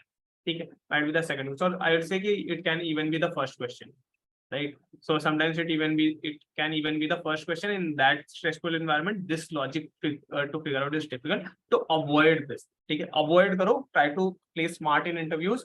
So that you will be actually able to do all the questions. Time को भी stick करना है, right? Sir, please paste this code, sir. I pasted it. I've there in pasted it in GDB. So I'll be sharing all the notes. Don't worry. Okay, let's go to the last question. Do you want a dinner break? So we started at 8, so we can give you the break right now. Yes. So we'll come back from dinner break. We'll continue this question and then we'll solve a few questions from on the assignments. Okay. Let's quickly have your dinner break. 15 minutes timer. Okay. So quickly come back from your dinner.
Hello, everyone. Yeah, sorry. Yes. Yes. Okay. Sorry, I got a little delayed. Yeah, I got a call urgently. As soon as the break ended, I got a call. Okay, chalo, let's continue from there. Okay. Okay, let's discuss this. How many of you solved this one? This is marked as easy, but this was the third question. I don't know why it is the third question. Solved. Okay. So let's quickly discuss this. Then I'll move to the questions on like assignments and like gym. Okay. So you are in a game simulation. You are given n levels. Each level is m steps, where each step can either be an extra life or a poison bottle. Okay. See, you are like okay. Yeah, there are n levels. Each level has m steps, where there are can be either an extra life or a poison bottle. Each level starts with a poison bottle. Starts with some poison bottles and then followed by extra life. The extra life is represented by +1 and the poison bottle is represented by 0. The n levels are represented by n cross m matrix. Okay. Now you have to find the position of the level 0 index, which has the maximum number of extra lives. In case multiple levels have maximum number of extra, return the one with the least index. In case you have no labels with an extra life, return -1. It's both easy. You just have to add it and find out the maximum. So here it is 0, right? Here it is 1. You just to add it and find out the maximum, right? इसमें तो कुछ करना ही नहीं. Yeah, most ones you can either count the ones or you can add this. So addition will also give you the count of ones itself, right? Sir, actually, what I do in this question is firstly, I start 2 loops Mhm. and then find the number of one present in every row and take it as a maximum.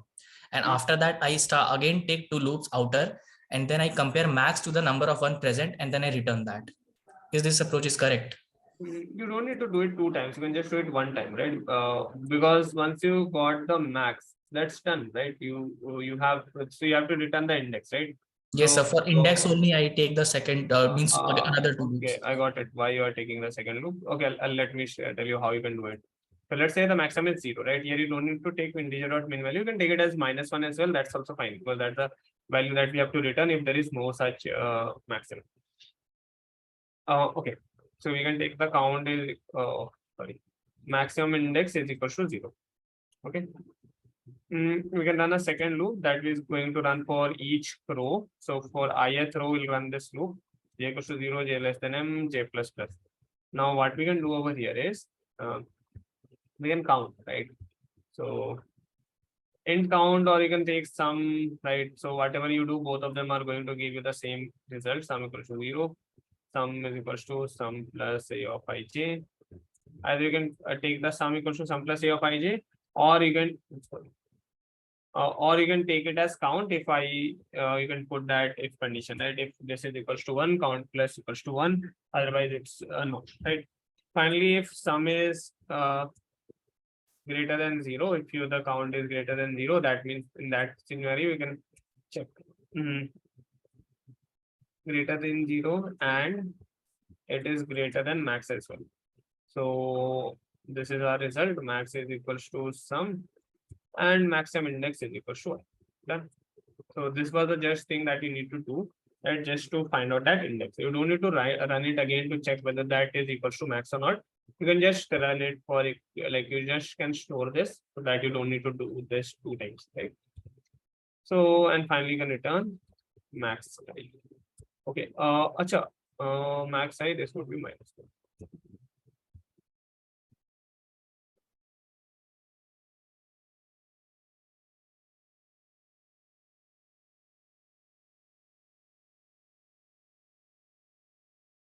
If I run this, we should be seeing 0.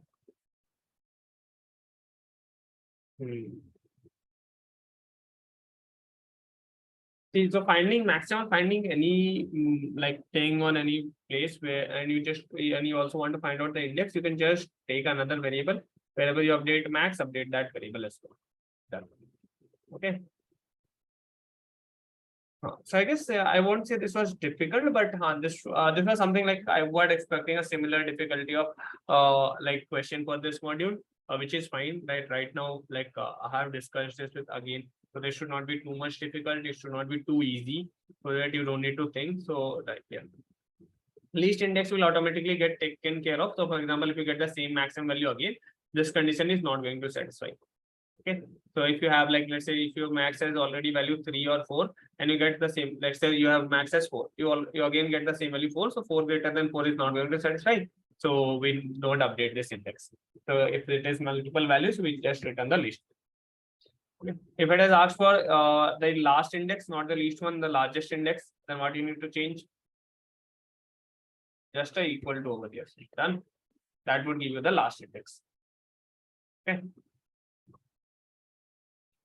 Clear? So this was easy. I guess this was. Sir, suppose in this question, at the place of if sum is equal greater than 0 and sum, in this condition, if we use max equal to math.max, then max comma sum. That you can do, but So then how to take index, means by using that logic? that will index you cannot take using that, right? So that is one problem, you cannot take index using that. Okay. So you won't be, so that scenario, you won't be able to know from which like whether it got updated with itself or it got updated with some, right? So in order to store an index, you need to use conditionals. Okay. Got it, sir. I guess so. I guess the contest, I won't say it was difficult. It was comparatively easy. I guess array multiplication we have not done, but addition, subtraction, we did so many questions on arrays. So this was something I don't think very difficult to figure out. Logic is simple. The second question was like it used a little bit tricky things, and if you try to do it in using this way, this would have been a very good actually interview question where interviewer would ask you not to manipulate it or not to use additional space and increase the difficulty of question. It is very easy, but in interviews the easier questions can be made difficult, right, by changing the constraint, which cannot be. So your compiler cannot restrict you from using additional space. Your compiler cannot restrict you from not modifying this array. So those things cannot be done by the compiler. But in interviewer can ask that, right? So those things can make this question difficult. In this one, like anyways, it is n square. It's straightforward logic, nothing difficult in that. That case, should you take another guy? I'll check whether it's right. Yes, that would be right. In that case, you need to store the max first. You can check whether it got updated. If it got updated, then you update that value, right? So that is like one thing that you do. Okay. This was the link, I guess.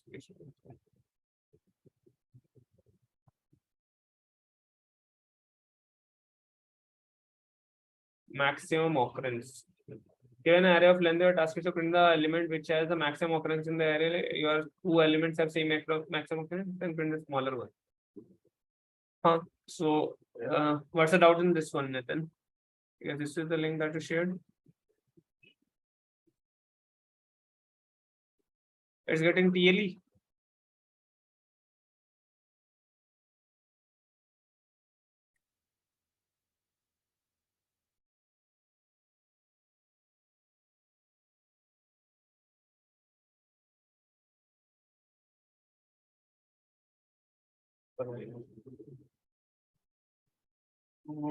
I guess इसको hash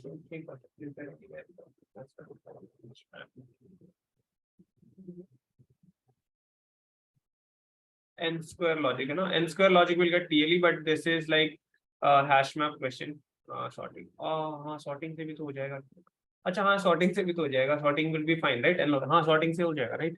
So sorting से तो simple question है, right? ये तो sorting से हो जाएगा. क्यों problem है? I was thinking optimal सोच रहे हैं. Okay, array dot sort कर लो. Done. If you sort it, then your problem is solved. And log n. Without sorting, like order n हो जाएगा using hash map, but we don't know hash map, we can't use that. Sorting से we can get it in n log n. Bubble sort is problem, right? If you don't know n log n sorting, so if now for you example, if you use any n square sorting, that is going to give you same like n square logic. So right, so why then you will sort, right, if you have n square. But the optimal solution is using n log n sorting. If you don't know any one of the n log n sorting, so for in that scenario you can use arrays dot sort for now. In the next module you will learn n log n sorting. Okay. 2 pointers. 2 pointers cannot be used over here. So 2 pointers like these are randomly distributed. So we cannot. After sort, what's the next step? So after sort, all the same values will be like in the same consecutive index. So you can count the occurrence of each value, right? So for example, you can do this. So for int I is equal to 0, I is less than n, I plus plus. Now for each value, what you can do is int count is equal to, let's say, 1. Okay, so current values count is 1. So while a of I is equals to a of I plus 1. Okay, if this is the situation and I is plus 1 is less than n, right? If this is satisfied, this is not n square. Okay, this is not n square. Let me explain why this is not n square. We can increase I plus plus. We can increase I plus plus, and at the end, okay, also increase the count as well. Count plus plus. Let's see what one. And here we can find out the max. Int max is equals to okay, sorry, maximum. We can take 0. I'll explain why this is. So what we can do is we can take a maximum, which is it has told that if there are multiple occurrences, then print the smaller one. Okay, so maximum is equals to 0. Maximum count occurrence is 0. So this is just the count maximum for count, right? So if the max is less than the count that we got, if the count is greater, right? So our max becomes count, and the value is becomes and the value becomes val becomes a of I. Okay, let's store this is the result. Val equals to if it is कुछ minus होगा scenario बनेगा क्या कुछ नहीं बनता, right? ठीक है, let's take it. I don't say there is any minus scenario. Else if max is equals to count, then max is equals to count. Max is not less than, but it is equals to count. Then you have to check, right? And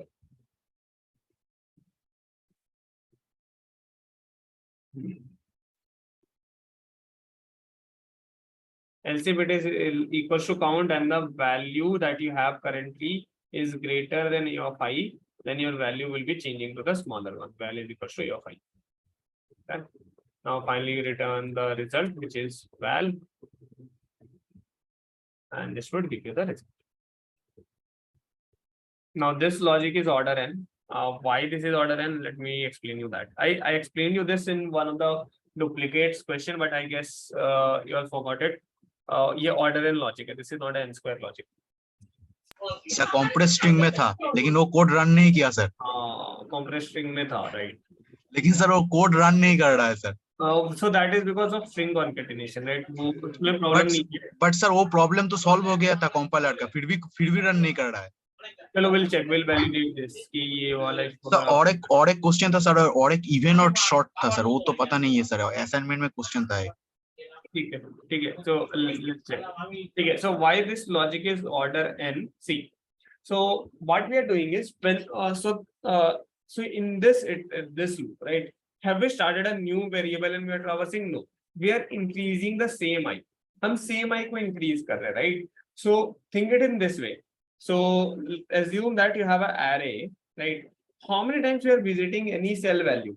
So we are visiting any cell value only once, right? Combined both of these two loops will be only visiting that value once. Why? Check this. Because first time we have a of 0, right? So we are on 0. Can we check whether 0 is equal to 1? If it is equal, then we increase the I. We move the I over here. Now let's say this is equal to the next one. We increase the I. Then let's say this is equal to the next one. We increase the I. So let's say all these values were 2, 2, 2, 2. Okay, we increase the I came over here, right? Now, in the finally we got, okay, let's say this value is 4. Now next time I plus 1 are not equals, we terminate over here. I is still over here. We don't increase it. Our count increased to, like first time it was 1. Then we change to 2, then 3, then 4. So count is finally 4. We check this logic. Okay. And now when I increased, I came to here. So see, these things that we traverse using the while loop are not getting retraversed in the for loop. That things are skipped. For loop increase the I to the next count, that is fine. Because we did not visit these places that we visited using the while loop, again using for. If we would have visited that again, then our complexity would have got to n square. But here, since we are using the same count, same iterator, and we are increasing that iterator, we are not visiting any position again. So finally, the complexity becomes order n, We don't traverse anything again and again. So combine these two loops, it is order n. Same logic similar to string compression में use करा था. There is some like problem. If that is not the concatenation problem, then there might be problem in the test case. But yeah, that should be fine, right? So they also explained, right? This thing is, since we are doing the same thing, this is order n. Now here this was like a simpler check, right? So here what we did, if this is like, if the count is greater, that automatically becomes max. We don't have anything to do over here. But if it is not greater, right, and it is equal, then then we can check. If the value is greater, then we store the smaller, right? So that's what is asked, right? If it is equal, if the count is equal, you get the same count multiple times, then you store the smaller element, right? So it is stored to small in the smaller element. So that's what we have done, right? If the value is greater than the current test, we store the smaller element. That's it. Okay. This question takes 1 hour to solve. I guess यहाँ पे थोड़ा complexity figure out करने में थोड़ा ठीक था. Sorting तो हाँ initially strike नहीं, because I thought very optimal hash map ही सोच लिया. Then I was not thinking कि sorting से भी हो जाएगा. ठीक है. So this question can be done in without sorting and using hash map. That would take order n, but yeah, without using it, it will be n log n, which is fine. How can we make logic? So practice, right? I'll say practice. We'll keep on practicing. We'll keep on improving it. So now see, this is something which we saw for second time. Now we saw it for, you'll see for third, fourth time, and you'll see, okay, ऐसा कुछ हो सकता है, right? We can use this is order n complexity. This is not n square. So you can use a for loop until you are increasing the same iterator. It is going to be order n. But if you start with you start with a different iterator, but update I. Right? If you update I in the while loop, in after the loop, let's say for example, I take another j, okay, which is equals to I update j, okay, I just keep on updating j, and at the end I mark I is equals to j. ऐसा कुछ कर देते हैं, ठीक है? So I updated I in the loop, so that would ensure that I'm not visiting anything twice. So that would be order n. But if you don't do update I inside this loop, so that would ensure visiting twice. Then you have like n square.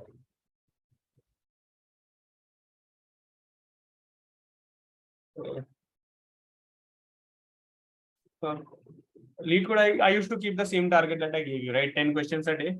That I never reached that. Very rarely I touched that thing, but I used to keep that. But that helped me. At graphs questions, I used to be stuck to solve one question in 2 hours, 2.5 hours.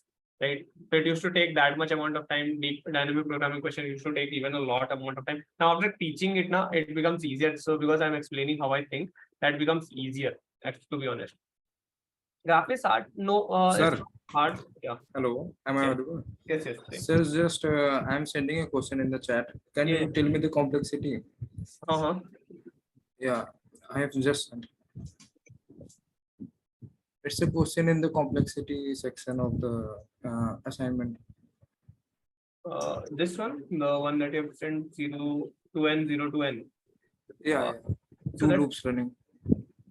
ये तो n square, right? This is n square. I don't see anything is different. Sir, yeah, I was wondering that the answer was order infinite. Order infinite है यहाँ पे. हाँ, उसमें यही mention था. नहीं, so that is mistake. ये तो direct plain simple n square है, right? अगर ऐसा कुछ होता ना, for example, if j loop is, I guess ये plus नहीं होगा. J loop is written something like multiplication. Sir plus नहीं था, multiplication था. Question गलत print किया है. देखो अगर यहाँ पे ये होगा, let me explain this one. If this is a multiplication, वो infinite होगा. Q infinite है, let me tell you that. See, addition में तो increase हो रहा है, but if I just change it to multiplication, n2 is equals to 2, or ऐसे लिख दे j equals to j into 2. Now this is never updating actually. If you see 0 into 2, 0 into 2, 0 into 2, it's going to be 0, right? So if you have the increment as multiplication, and you are starting with j equals to 0 or something, your initial value is 0, what is going to happen is your value is never going to increase, right? It is going to remain 0. That's why this is an infinite equation. Okay, I remember वहाँ पे ये multiplication था और option में n log n भी था, तो initially it looks like n log n, this is order n, this is log n, but this is actually starting with 0. एक mistake भी था, there is one mistake as well in one of the assignments where it has done similar kind of thing, and it has mentioned that it is n log n, which should be order infinite. ठीक है, एक mistake था.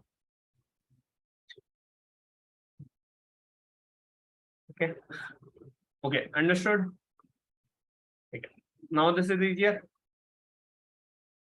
ठीक है चलो any other question? ठीक है चलो I'll take gym questions. ठीक है I guess today we have less audience. Assignments पे कुछ discuss करना है? Assignment सर इवन और शॉर्ट थोड़ा बोल दीजिए.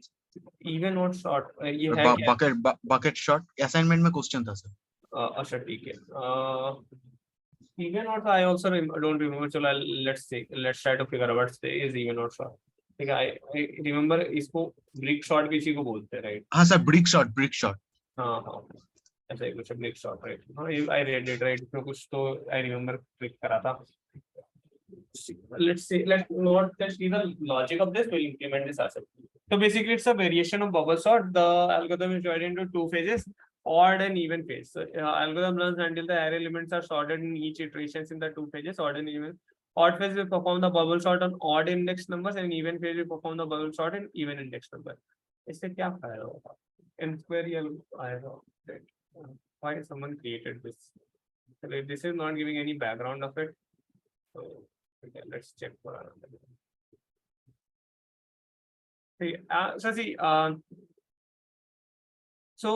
ठीक है, this is like bubble sort but applied on even and odd, but I am trying to figure out कि what's the advantage of this, like on instead of the normal bubble sort.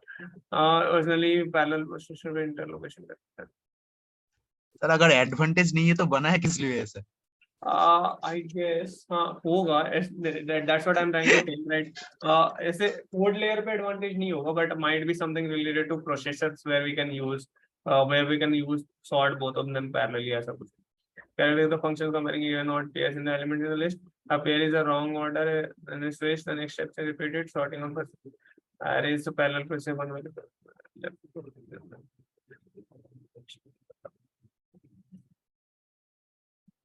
अच्छा, so it is basically for parallel processor. If you have multi-processor, हाँ, I guess यहाँ पे advantage है. If you have multi-processor, you can create you can run two sortings parallelly. So इसको ऐसा सोचो that you have two like you are running two sorting parallelly, right?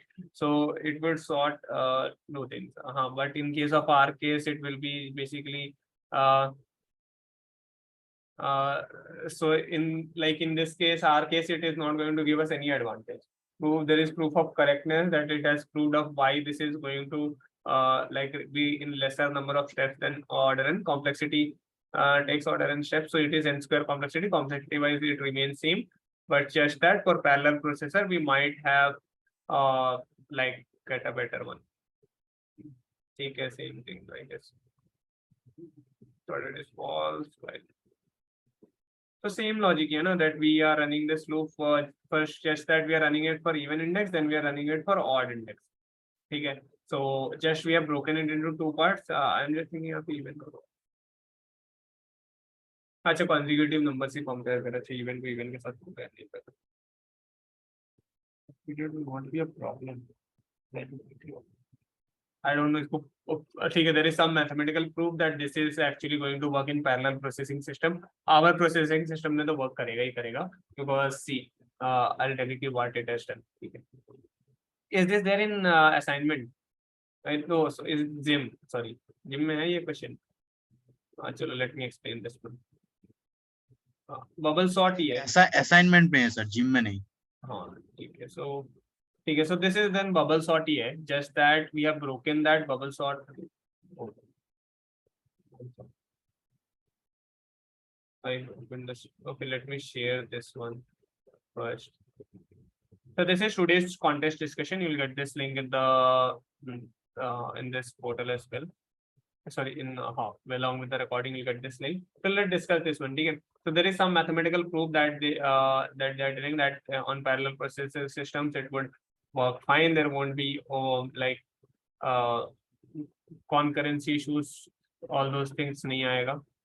So what are those? I'll tell you. चलो वो मैं बताऊँगा कि concurrency issue क्या होता है.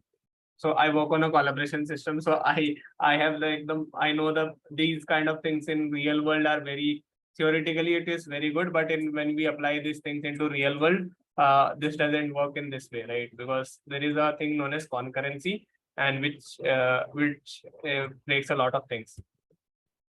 Okay, chalo, let me explain this one. Okay. So what is this even odd sort? So this is simple bubble sort. Okay, bubble sort. कुछ भी different नहीं है. Bubble sort that we did earlier, it is just that. Okay. So what's different in this, right? So let's check this one. So insertion sort, this is bubble sort, right? So this is the bubble sort. So let me just copy this one. Exact same logic. Okay, there is no difference at all. Just one change.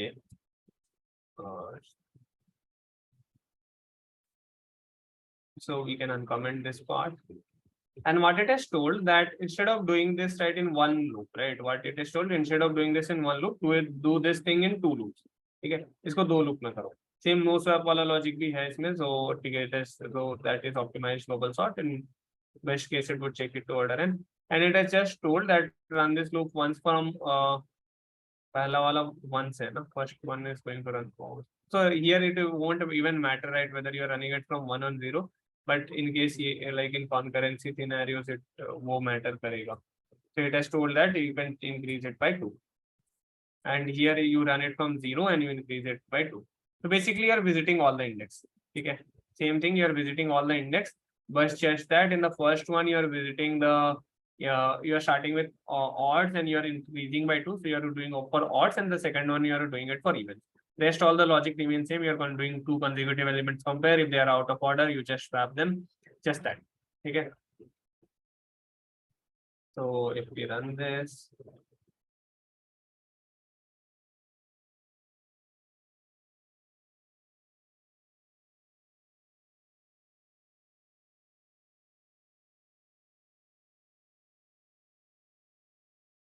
we don't even see a sort at least.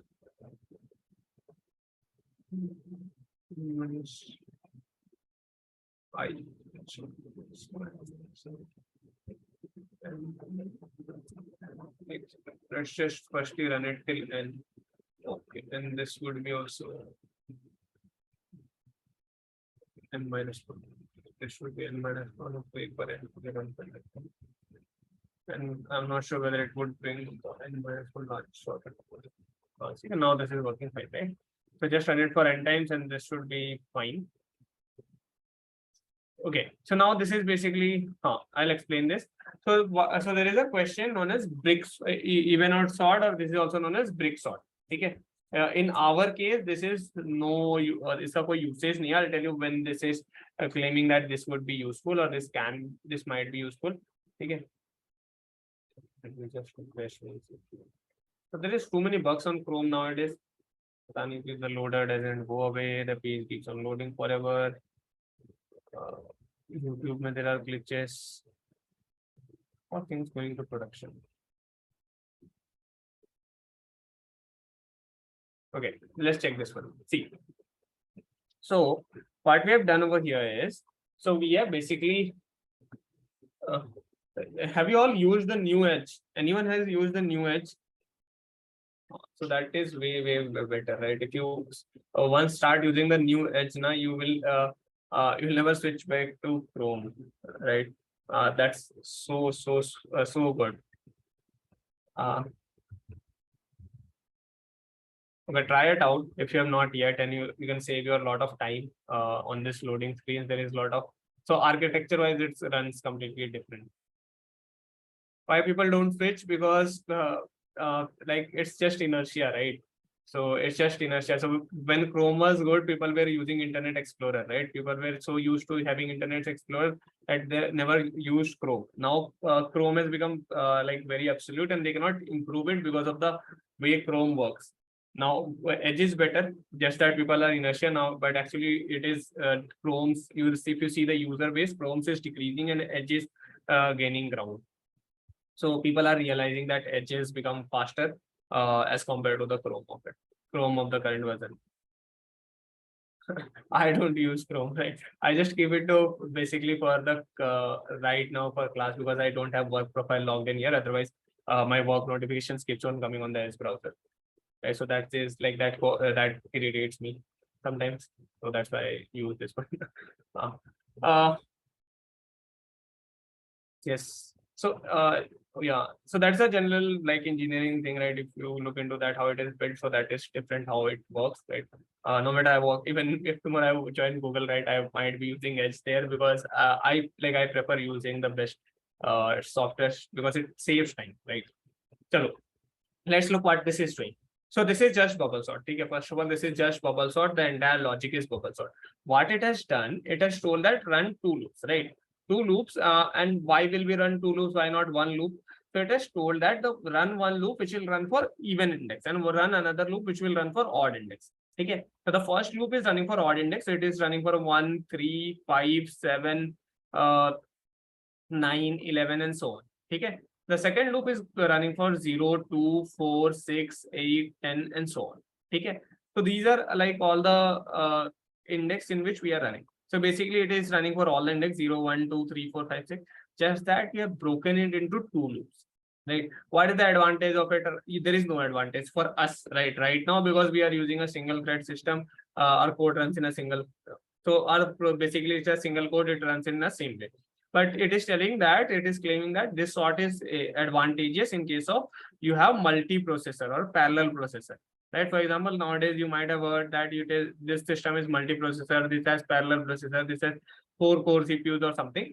In that case, it is claiming that this sorting is basically going to be faster because we can run both of them parallelly. This thing and this thing we can run parallelly. So basically, we are applying n square sorting algorithm, but on half of array, and we are applying n square on half of array, right? And since both of these two things are happening at the same point of time, we final result will get the final result as faster. Okay. Acha, chalo, I'll give you idea of. Chalo, first you tell me understood this sorting. I forget about this thing. Okay, this is something which I'll discuss. But tell me understood this one. So we have not changed anything. Just think like we had one loop that was running for 0, 1, 2, 3, 4, all the index. Now we have just told that first loop is running for odd and the second loop is running for even. If you do a quick dry run, you will be able to see that it is actually sorting it. Right. So see, the same thing is going to happen. Right? So let me take a small input. Right. So let's take a let's say 8, 2, 1, 4, 3, or let's take it 10 or 5. Okay, so let's say this is the array. So the first iteration will compare odd index. So we'll compare 2 and 10. So this is in order, it's fine. Then we'll compare 4 and 3. This is not in order. So we'll swap them. We'll swap these two. So this will become 3 and this will become 4. Okay, then we okay, so this is 0, 1, 2, 3, 4, 5. So 5 and 6, there is no 6, so we don't compare anything with it, right? Now for the even ones, we compare 8 and 2. So this is not in order, we swap them. Okay, so this becomes this 0, 1, 2. So now we compare these two. This is not in order, so we swap them. So it becomes 3, 10, 4, 5, 0, 1, 2, 3, 4. So now we compare these two. This is in order, so we don't swap them. So now see, this actually swapped. There were few swaps when we did for odd and when we did for even index, but actually it did not bring the largest element to the end. Did it bring the largest element to the end? No. So that's why we need to run this order n times. Okay. So earlier there was a logic that was getting followed. Largest element was getting brought to end. Okay. So let me write all the steps. Okay. Take this array, right? Think the array that we should do 10, 4, 3, 5. Okay. 0, 1, 2, 3, 4, 5. These are the index values. Okay. Okay. What is this loop doing? This loop is doing for odd index. Odd index ke liye run kar raha hai. It's just bubble sort, but for odd index. What are the odd index? So let's check the odd index. So odd index is this, and this. Okay. So for only this index, we are comparing it with j plus 1 and we are swapping. So let's check. So we'll compare with j plus 1. This is fine. We'll compare this with j plus 1. Oh, this is not in order. So we'll swap them. So this will remain 8 to 10. Or this will become 3. This will become 4. This doesn't have the next one. So we'll not swap it. So this will be this. So after running this loop once, this is the final array, like final array that you will see. Okay. Let's do it for once more. So now this time we'll do it for even index. We'll not do it for odd index, but this time we would do it for even index. Now, what are the even index? So even index is this, and this. And this index values will get compared with its next values. So 8 will get compared with 2. So this is not in order, we'll swap them. 10 is getting compared with 3, not in order, we'll swap them. 4 is getting compared with 5, in order, we'll keep it as it is. Okay. So there were swaps that was performed. So no swap is false. So we don't do anything. We go to the again I equals to 1. Now we again do this logic again, right? So now this time we again start for odd index. So we'll swap the, or we'll check for the odd index value. So this is odd, this is odd, and this is odd, right? So we'll check, this is not in order with the next one, so we'll swap it. This is not in order with the next one, so we'll swap it. This is fine. Now we'll check for the even indexes. So even indexes are 0, 2, and 4. Yeah. So now we'll compare. This is in order. We don't do anything. This is not in order. So we'll swap it.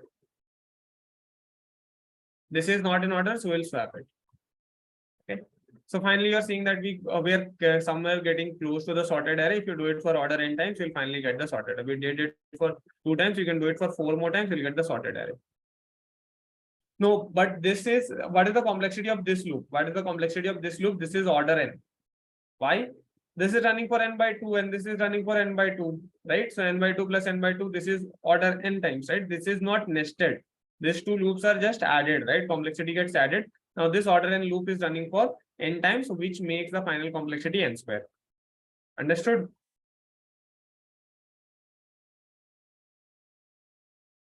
Yes.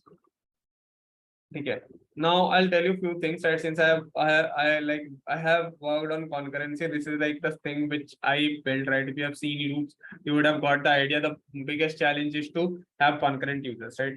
So basically, if you have multiple things going on at the same time, it becomes very difficult to manage those things, right? How we have to write multiple lines of code. What is this claiming, right? You need to know that what is the advantage of this. You might get this in the interview, that what is the advantage of this. I'll give you a little bit idea about how system works, right? So I'll start from very beginning, right? We understood that very large size computers used to be there, then we reduced, right? Then we have small computers. So each computer, you know that each computer has one CPU, right? One CPU is that like box that you see with the desktop, and when you buy a laptop, you know that the CPU kind of thing is your motherboard. It is there, right? But actually, does the computer have only one CPU? No. Nowadays, nowadays the computer internally have multiple cores. We call it as the multiple cores. Okay. So if you see, it is written something like this: 2 core CPUs, right? 2 core CPUs, 2 core CPUs, or 4 core CPUs, or something like that. What does this mean? इसका मतलब क्या होता है? What does this mean, or how is it helpful in real life? So each core is having one CPU. One core means it has one CPU, right? If you have 2 CPUs, 2 core CPUs, that means it can do 2 parallel things at any given point of time. So remember, Windows used to say, right, when you used to buy Intel. So nowadays you i3, i5, i7, something like that. Earlier it used to be just Intel Pentium or something, and then there was dual core, something like that. Yes, dual core. Then you initially it was Pentium. Then now we see i3, i5, i7, ऐसा कुछ आता है. So basically, the number of core CPUs are increasing with the processor. Right? You can have a high processor, that is like the processor speed has increased, and then you can have more CPUs of that limit. So for example, i7 with 2 core CPU and i7 with 4 core CPU. So this is better. So basically you have 4 CPUs. You can think it like you have 4 CPUs and 4 can run 4 applications. Okay. So that's how powerful this becomes, right? So the number of core CPUs increases your parallel application running capacity. Okay. So how many applications you can run parallelly, that increases with the number of core CPUs you have. Like CPU can run one application. It can run 2 applications, but that would get shared again, right? But if you have one CPU running one application, that application will run very fast. If you have 2 core CPUs and you're running 2 applications, so that will go to each of the CPUs. Now you're running 4 applications. Now CPU will start getting shared. Earlier, when there was only 1 core CPU, no matter if you run 10 applications, the single CPU is sharing all the load. But now we can do multiple things at any point of time, right? And each CPU have again threads, right? So that's again different thing, right? That's again going into depth of it. Each CPU can even run multiple processes. How does it happen? Thread. So you can think it like each CPU can run multiple applications, right? Jab 1 core CPU tha, we used to run 10 applications. We did not face any problem. How this used to work? So it used to work by threading. Each CPU can run multiple processes. Okay. So multiple applications. Now, if you have multiple 4 CPUs and you're running 10 applications, this is going to be better than this, right? Okay.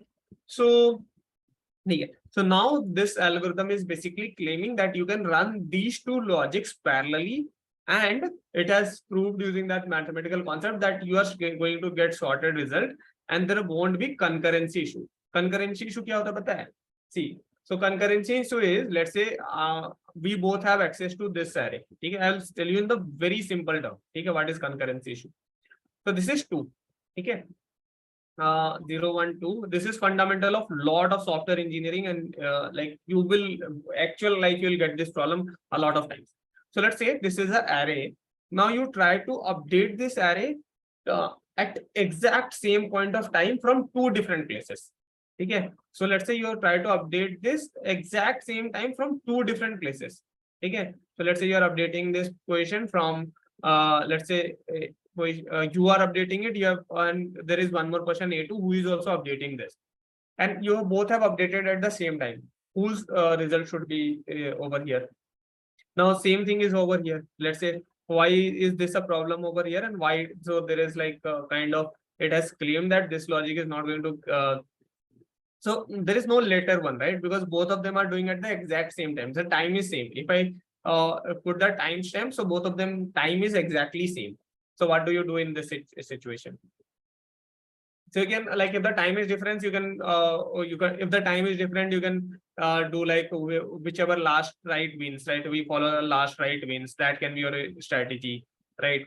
So basically, whoever wrote at the end, which that would win. But if both of them are exactly at same time, so we can pick anyone, that can be like a lucky draw, right? But you have to come up with a concrete logic. Oh, you can check for priority. Yes, that can be one situation. You'll check for priority. Now, this has a lot of uses, right? For example, I'll tell you, let's say you are building a payment system.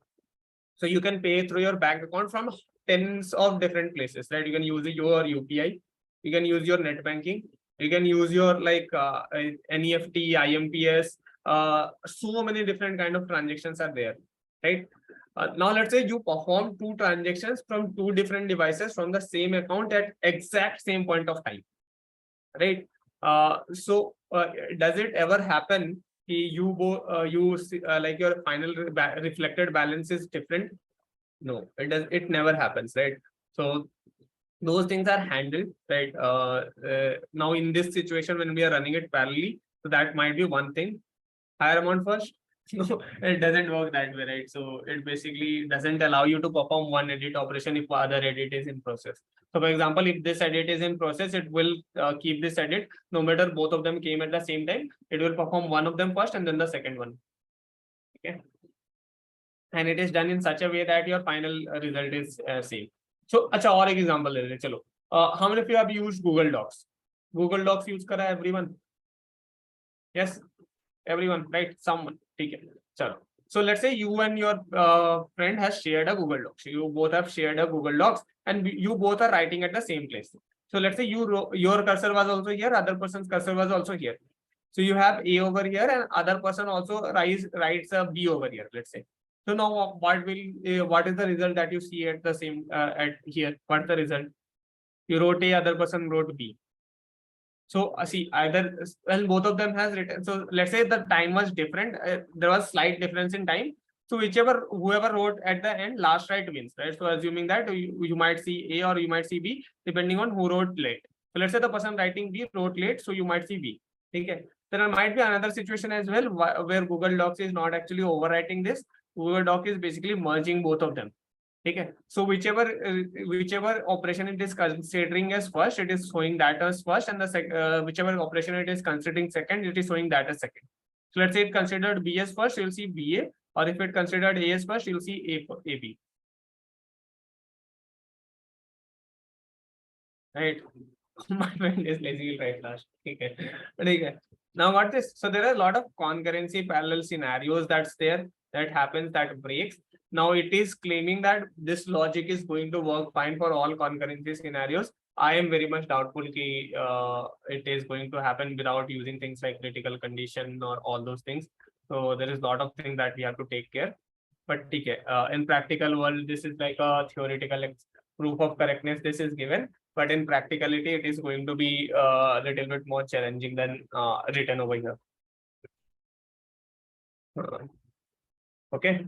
So this is what concurrency is like, basically editing multiple. Now here in this question, why there is a problem? Because let's say you are swapping E of, so in this if you are running both of them parallelly, and this is something which which is swapping A of 1 with A of 2.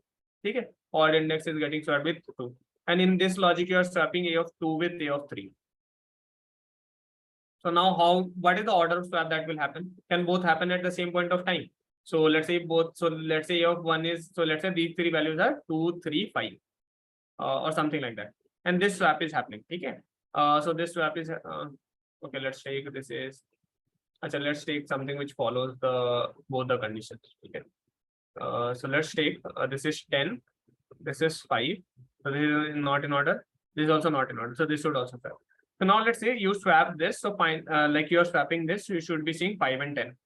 And at the same time, you swap this as well. So you should be like, you might get 5 over here, and you should you swap this and this never wrote, and this right wins. So you might see a result like this, or you might end up with a result like this. So 10 would get swapped with 5. So this would be 5 over here, 2 would come over here, and 5 would get over here. So you might see a result like this. So these can be possibilities of result when both of the things are happening parallelly. Right? ये possible है, हो सकता है. This happens actually. Okay. So in parallel processing scenario, this can. But ideal situation should have been, if this should have got swapped over here, and this should have got swapped over here. So you should have seen something like this after both the swaps. But you might end up with something like this or something like this.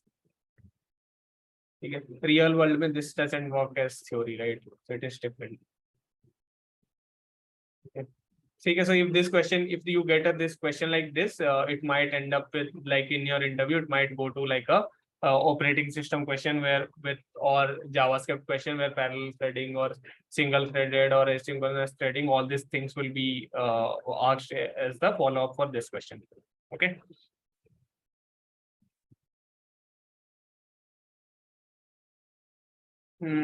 If we create a order when two customers order the same time. So two customers ordering at the same time is different. One customer ordering at the same point of time from two different devices, that is like challenging. Two customers makes it easy. Okay. Module test syllabus is up to sorting. Got some idea of that? Don't worry, this is like a very big topic. This is like this is something which you will keep on learning, right? As you learn software engineering, as you learn front end, back end, as you learn JavaScript, this will you will learn these concepts, threading processes. It is there in operating system wala concept. You have this, right? So there are a lot of ways to solve it, right? Once if one of them is manipulating one of the so one way to solve it is basically we call it as critical condition. So let's say if this particular two cells values are getting updated, they are in process of getting updated. This swap has not completed. This swap is ongoing. So we will not initiate another swap. So we'll pause until this swap completes. Then only we will initiate the other swap. Okay. So you solve it using this way, right? This is solving it, right? Right now, it is not. These two are not running parallelly. Okay. So as per theory, these two should run parallel to give you optimized time. But here, in this normal question, both of them are not running parallelly. This will complete first, and then this will run. Okay. So it is not parallelly, but as per this theory, this sorting was created to run these two logics parallelly, so that we get best of like, so we will get a better time. Okay, and it has proved using this mathematical concept. It is proved. Well, got it. So this is it. Okay. Mathematics is very fun. Mathematics is way lot fun. How many of you are interested? Like, how many of you are like into mathematics? You learn mathematics. You are interested in mathematics. As a programmer, you should be. Right? As a programmer, you should learn mathematics. Very interesting. So I'll tell you, since we are discussing this now, I'll tell you one interesting fact about mathematics. So there are 7 mathematical problems. Okay, 7 mathematical problems in the world. Those are known as millional questions. Okay, so I guess there is a US, I guess MIT has announced, right? So there are 7 mathematical problems which were not solved. Okay, so and one of them is so there is PNP problem. So there is a mathematical problem known as PNP. If we are able to solve that problem, right, sometime, right, some person if ever solves that problem, we will be able to get a solution to a lot of questions. So we will be able to do a lot of n exponential calculations in order n square. Okay, we'll be able to, and how this is beneficial to the life, how this is beneficial to the society.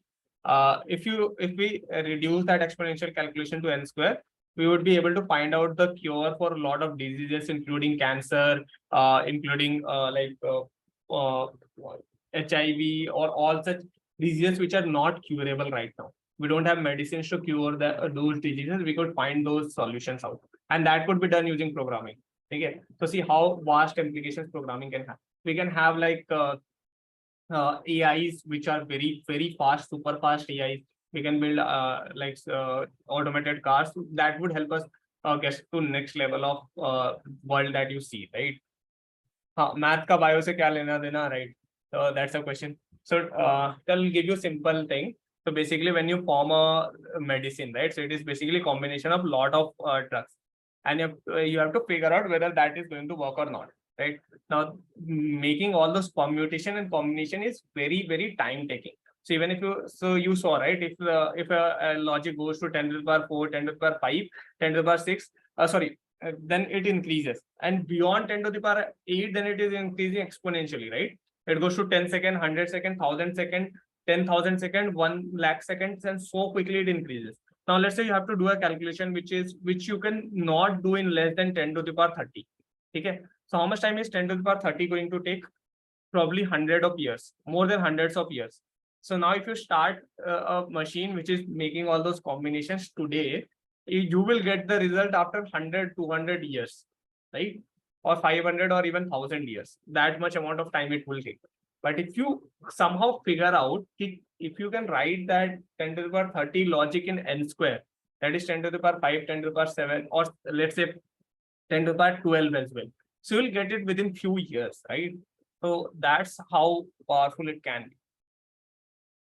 Right? And those are known as millionaire problems. If you solve them, you will get a probably Nobel Prize for it. There is one question that is solved. So actually it is solvable. So no one believed that all those 7 problems can ever be solved, but actually one problem was solved out of them. So now we have 6 unsolvable problems. One of them is solved. So I guess it is Riemann hypothesis or something that was solved. The person was actually awarded the Nobel Prize for it. He got $1 million from MIT for solving that problem. A lot of science, science things, science prizes for it. Okay. So programming has a lot of uses, right? So you can have all the modern world that you see, right? Is the basis is programming, right? And the basis is optimization of our logic, right? So more optimized your logic is, the better it performs. You will be able to solve more complex problem in less time. That's what your goal should be, right? Now, this is one interesting way of how we are tackling. So I am telling, see, there is concurrency issues, but someone thought of this, right? Now, in real world, it might be having concurrency issues. If we figure that out, there is way to figure that concurrency issues out, right?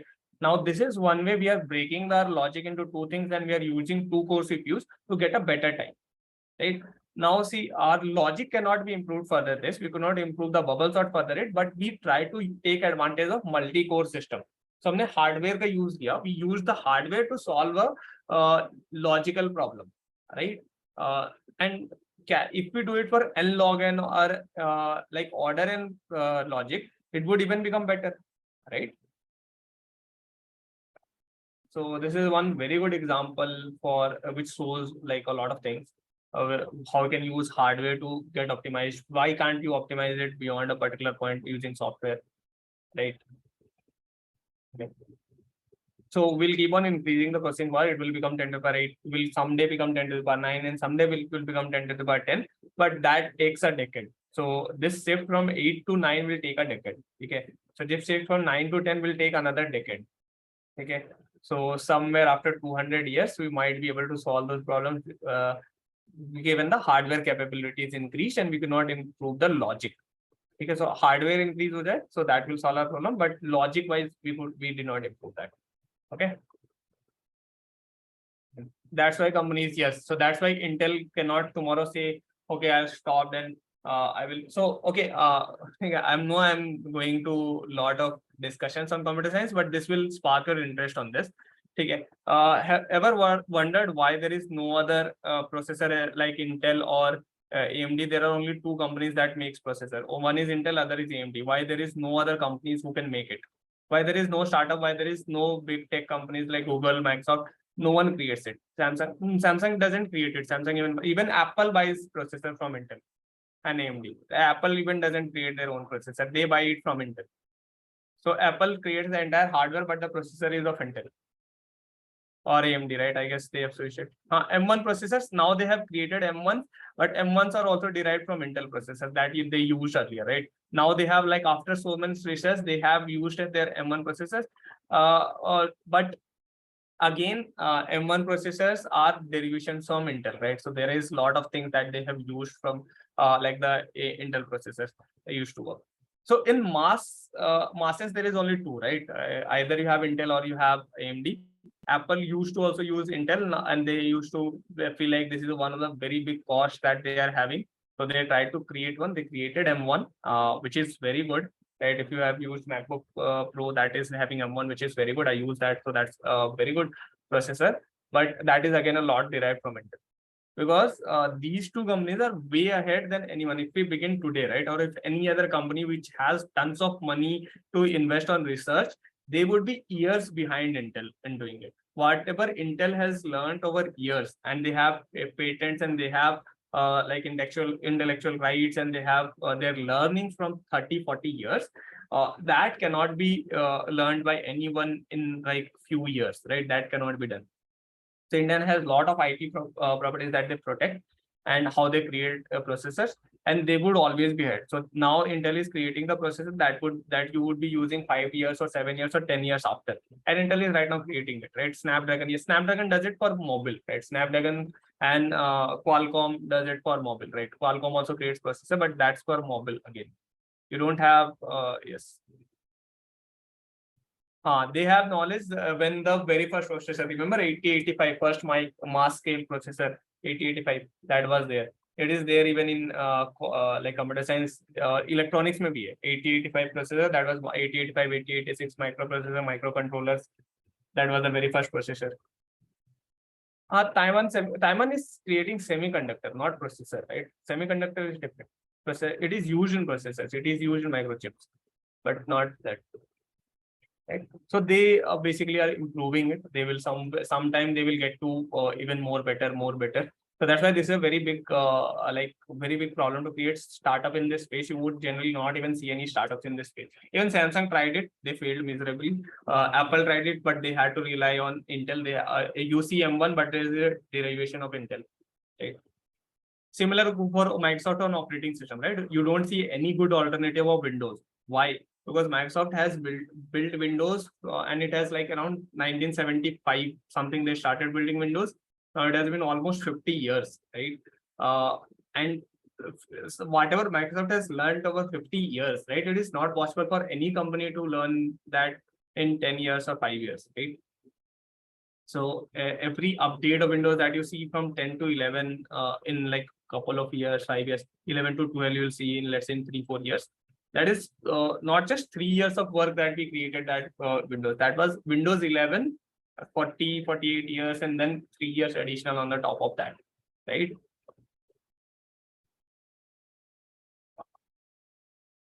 So space exploration was even easier, right, than this, I would say, to create this. There is a lot of possibilities in this, but yeah, these are very challenging spaces to work. Okay. Okay. Chalo.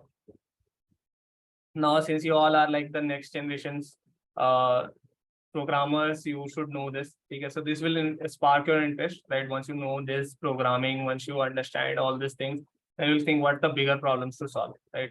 Look at those million problems today. Okay, that will give you interest of how using programming, you can solve cancer, right? Now, if you do that, that's a thing of how big solution you would be, right?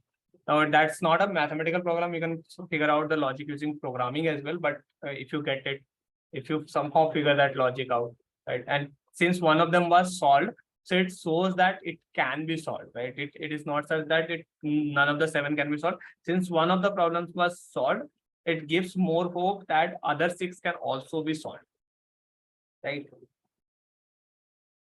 And no one believed actually even one of them could be solved, but actually one of them got solved. Okay, and the person got Nobel Prize for it. So actually it's not Nobel, right? It was using mathematics. So I guess the mathematics equivalent to Nobel. I don't know what they call it, but yeah. Okay. So any more questions in chat?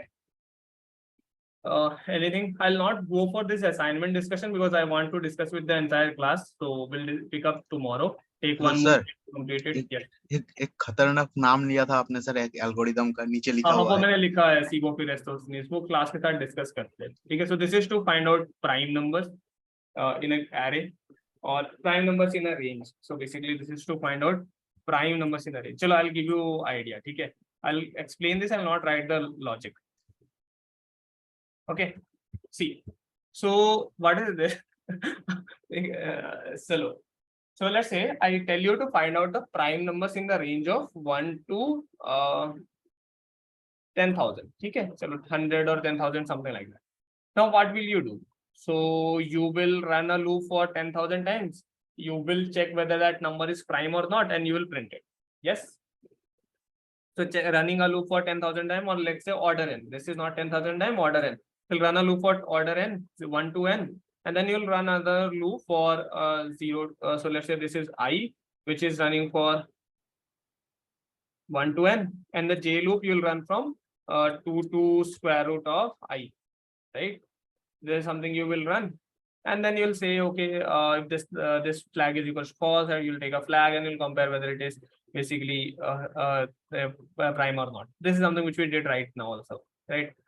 Now you can do this. This will tell you whether it is prime or not, but it is n square root of n, right? Can you do it actually in square root of n? Can you find this out directly in square root of n? Yes, whole array. Printing will take time. So printing can be order n. So let's say the overall complexity is order n. Okay. So if you are asked to print, you will take order n, but you can find it out in square root of n. So if you are asked to print, printing will take order n, but you can find it out directly using square root of n, whether it is prime or not. Then Eratosthenes comes, right? N square root of n को order n में reduce करते हैं. अच्छा चलो, I'll tell you, I'll give you hints, ठीक है? Think of this, बहुत interesting है, ठीक है? So see like this, ठीक है? So what is a prime number? So prime number is a number which does not have any factors, ठीक है? Any factor.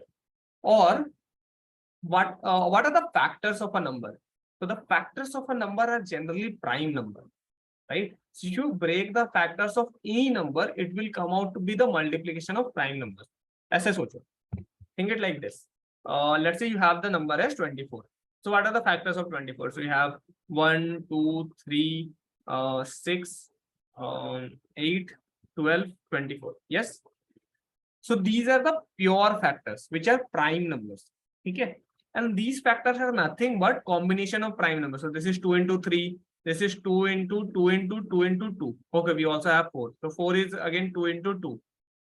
Okay.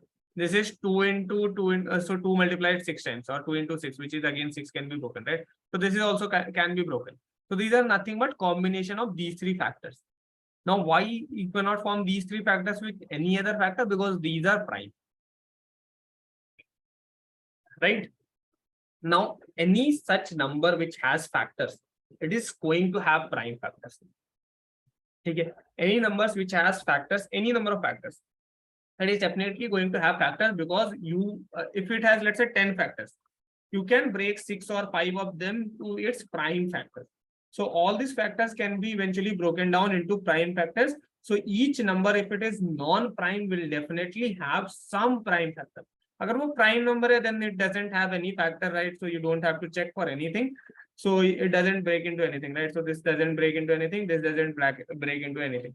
But if the number has factors, it can, so for example, you can check 25, right? So 25 factor is 1, 5, 25. So 5, this can be broken down into 5 into 5, which is a prime number, right? So you can take any number, the factors can be broken down into prime numbers. So basically what I'm pointing here is any number that you have will have prime factors as well as non-prime factors. The non-prime factors can be broken down into prime factors. Now, let's say, okay. So this is one observation that we made. So can there be any multiple of 2 that is prime? Any multiple of 2 that is prime? Can there be any multiple of 3 that is prime? No. Can there be any multiple of 7 that is prime? Can there be any multiple of 5 that is prime? Can there be any multiple of 11 that is prime? Or can there be any multiple of any prime number that's prime? No. For non-prime number, तो ये definitely नहीं होगा, right? For check for non-prime. For 4 का multiple, 4 itself is not a prime number, right? How can 4's multiple be prime number, right? So how can 6 multiples be prime number? How can 10 multiples be prime number? 10 का multiple prime नहीं हो सकता, right? Their multiples cannot be prime. So you just need to now I guess this is the hint, right? Next step is just the solution. Take these two things, think how can you do it in square root of n. They have order n. Now think if you can do it from square root of n, you'll get something. And one hint I can give you here is, for finding out this range, you can use additional space. Additional on space you can use, that's fine. Okay. Okay, I'll give you the exact logic tomorrow that I'll solve, but for now you can use this.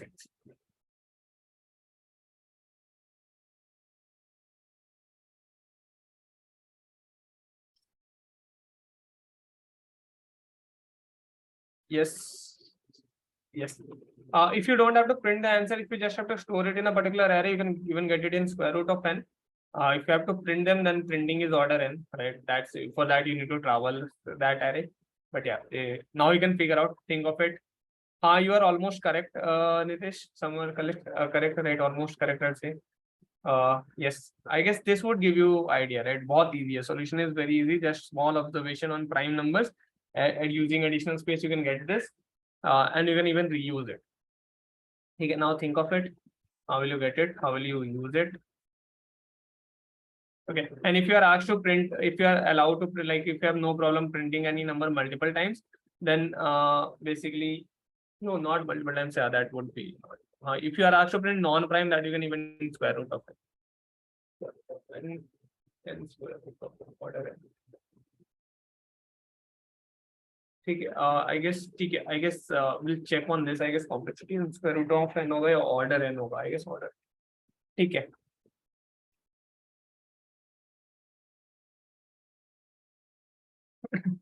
I don't know, right? Programmers. I guess the person who invented this, his name was Eratosthenes. So I guess he was a Greek person, and then he named it like C of why he named it. That's I don't know, right? I have no clue of why someone named it. Okay, what the idea? Any questions? Anything else that you have to ask? Any doubts? Any issues that you are facing? All fine. Okay, now we are on the final week. Okay. Now, like I'll say, gear up, solve all the assignments. If you have doubts, we'll discuss them tomorrow. I guess only string reader and buffer builder is string builder and buffer reader. This is remaining. So we'll complete that tomorrow.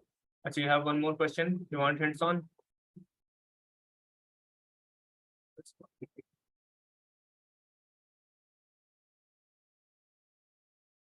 See the question. What is?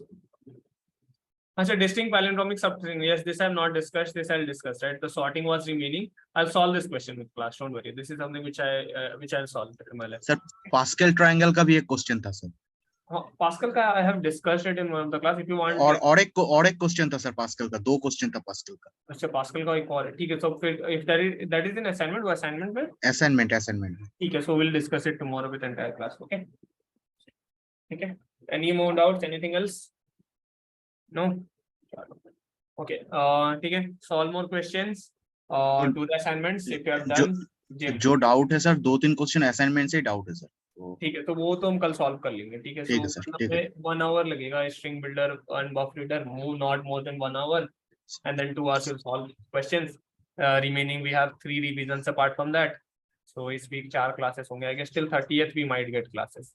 Module test के लिए syllabus क्या बचा हुआ है और और कुछ नहीं, बस string builder and buffer builder, that's only there. ठीक है सर, क्वेश्चन का सर कल के वीक टेस्ट के जैसा ही होगा, डिफिकल्टी या ज्यादा I होगा? would say कि weekly test ये वाला, I say हाँ, this was fairly balanced. I won't say कि this was this was tricky. There might be one little bit difficult side. यहाँ पे ना I see there were like cases, for example, the second largest one, right? It was easy to figure out. उतना difficult नहीं. If you use additional space, there is no problem.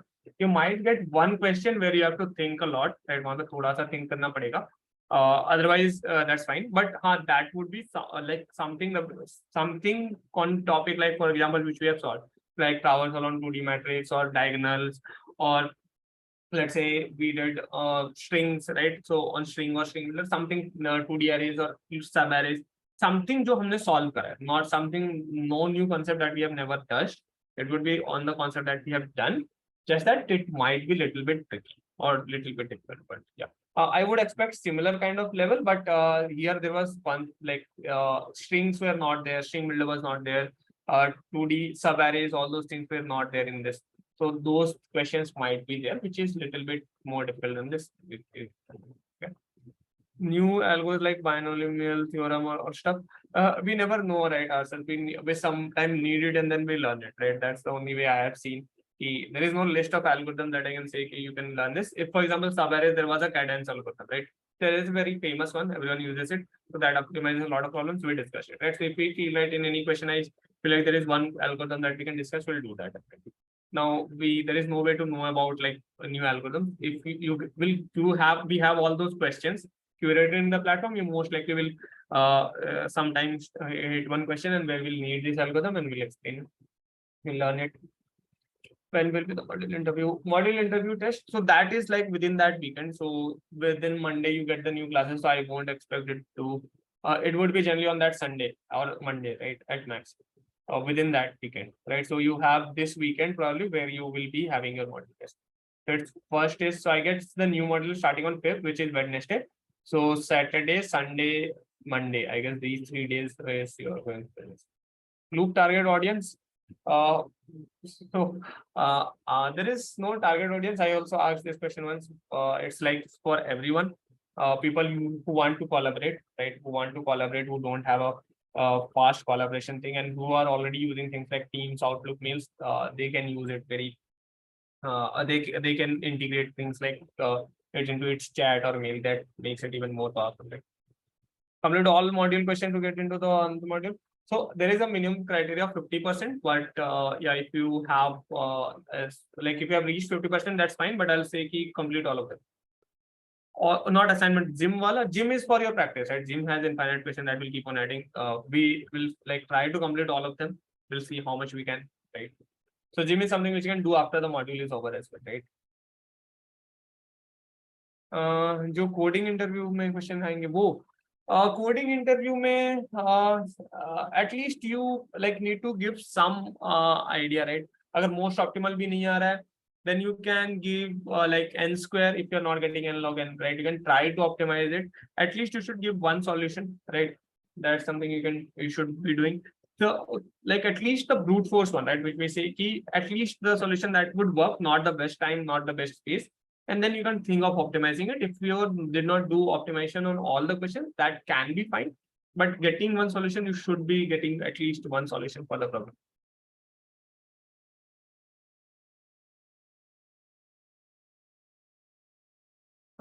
दो नहीं हो. Nidesh, I did not get the question.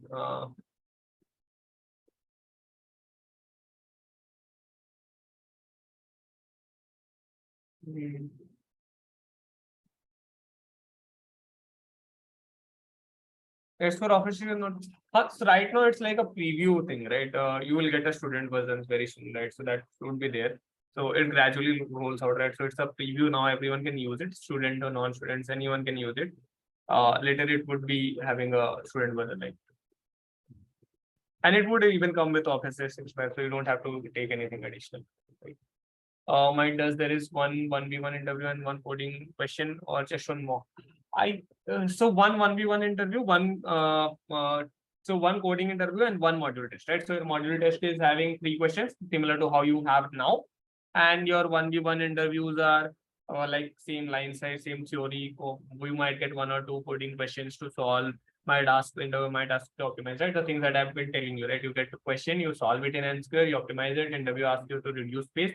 It asks you to reduce time. Interview keeps changing the constant. If can you do it without like modifying the array? Can you do it by in not using additional space? So all those constants interviewers modify, and they will check how you are thinking through it, right? The questions would be on anything that we have learned. It is not going to be something which we have not learned. Okay. And he will definitely time and space complexity is something which he will definitely ask, right? That is something which that is already that you should always say, right? Even if it doesn't ask, you should always mention it. But yeah, he will ask it again.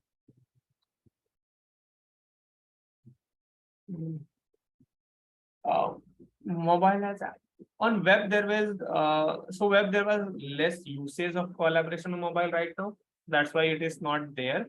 But yeah, it is in plan, so you might see it in running on mobile. So actually we have tested it, it works fine. All those things are there. Yeah, that usage was less, right? So we did not find any scenarios where people were collaborating using mobile. So that was one thing. So we have created it on app. And apps make it even a lot more accessible. Now you have one app, right? Accessibility. So that makes it not installation of any new app or something.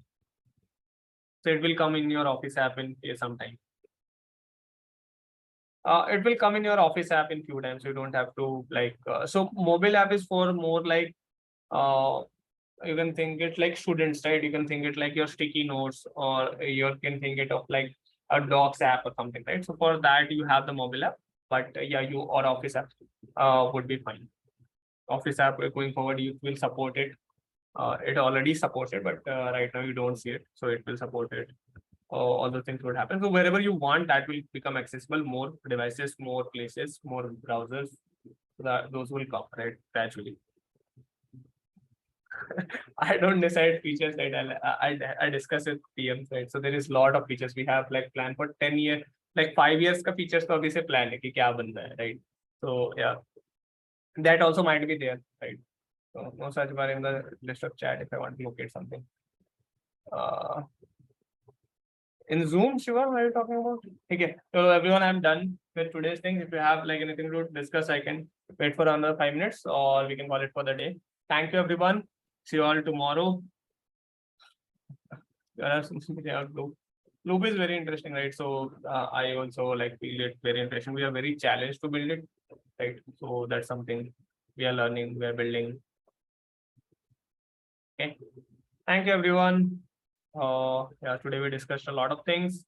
Hope you got some insight out of your programming, right? General programming that can help you in your real life, in your programmings, and like things that you can change with programming, right?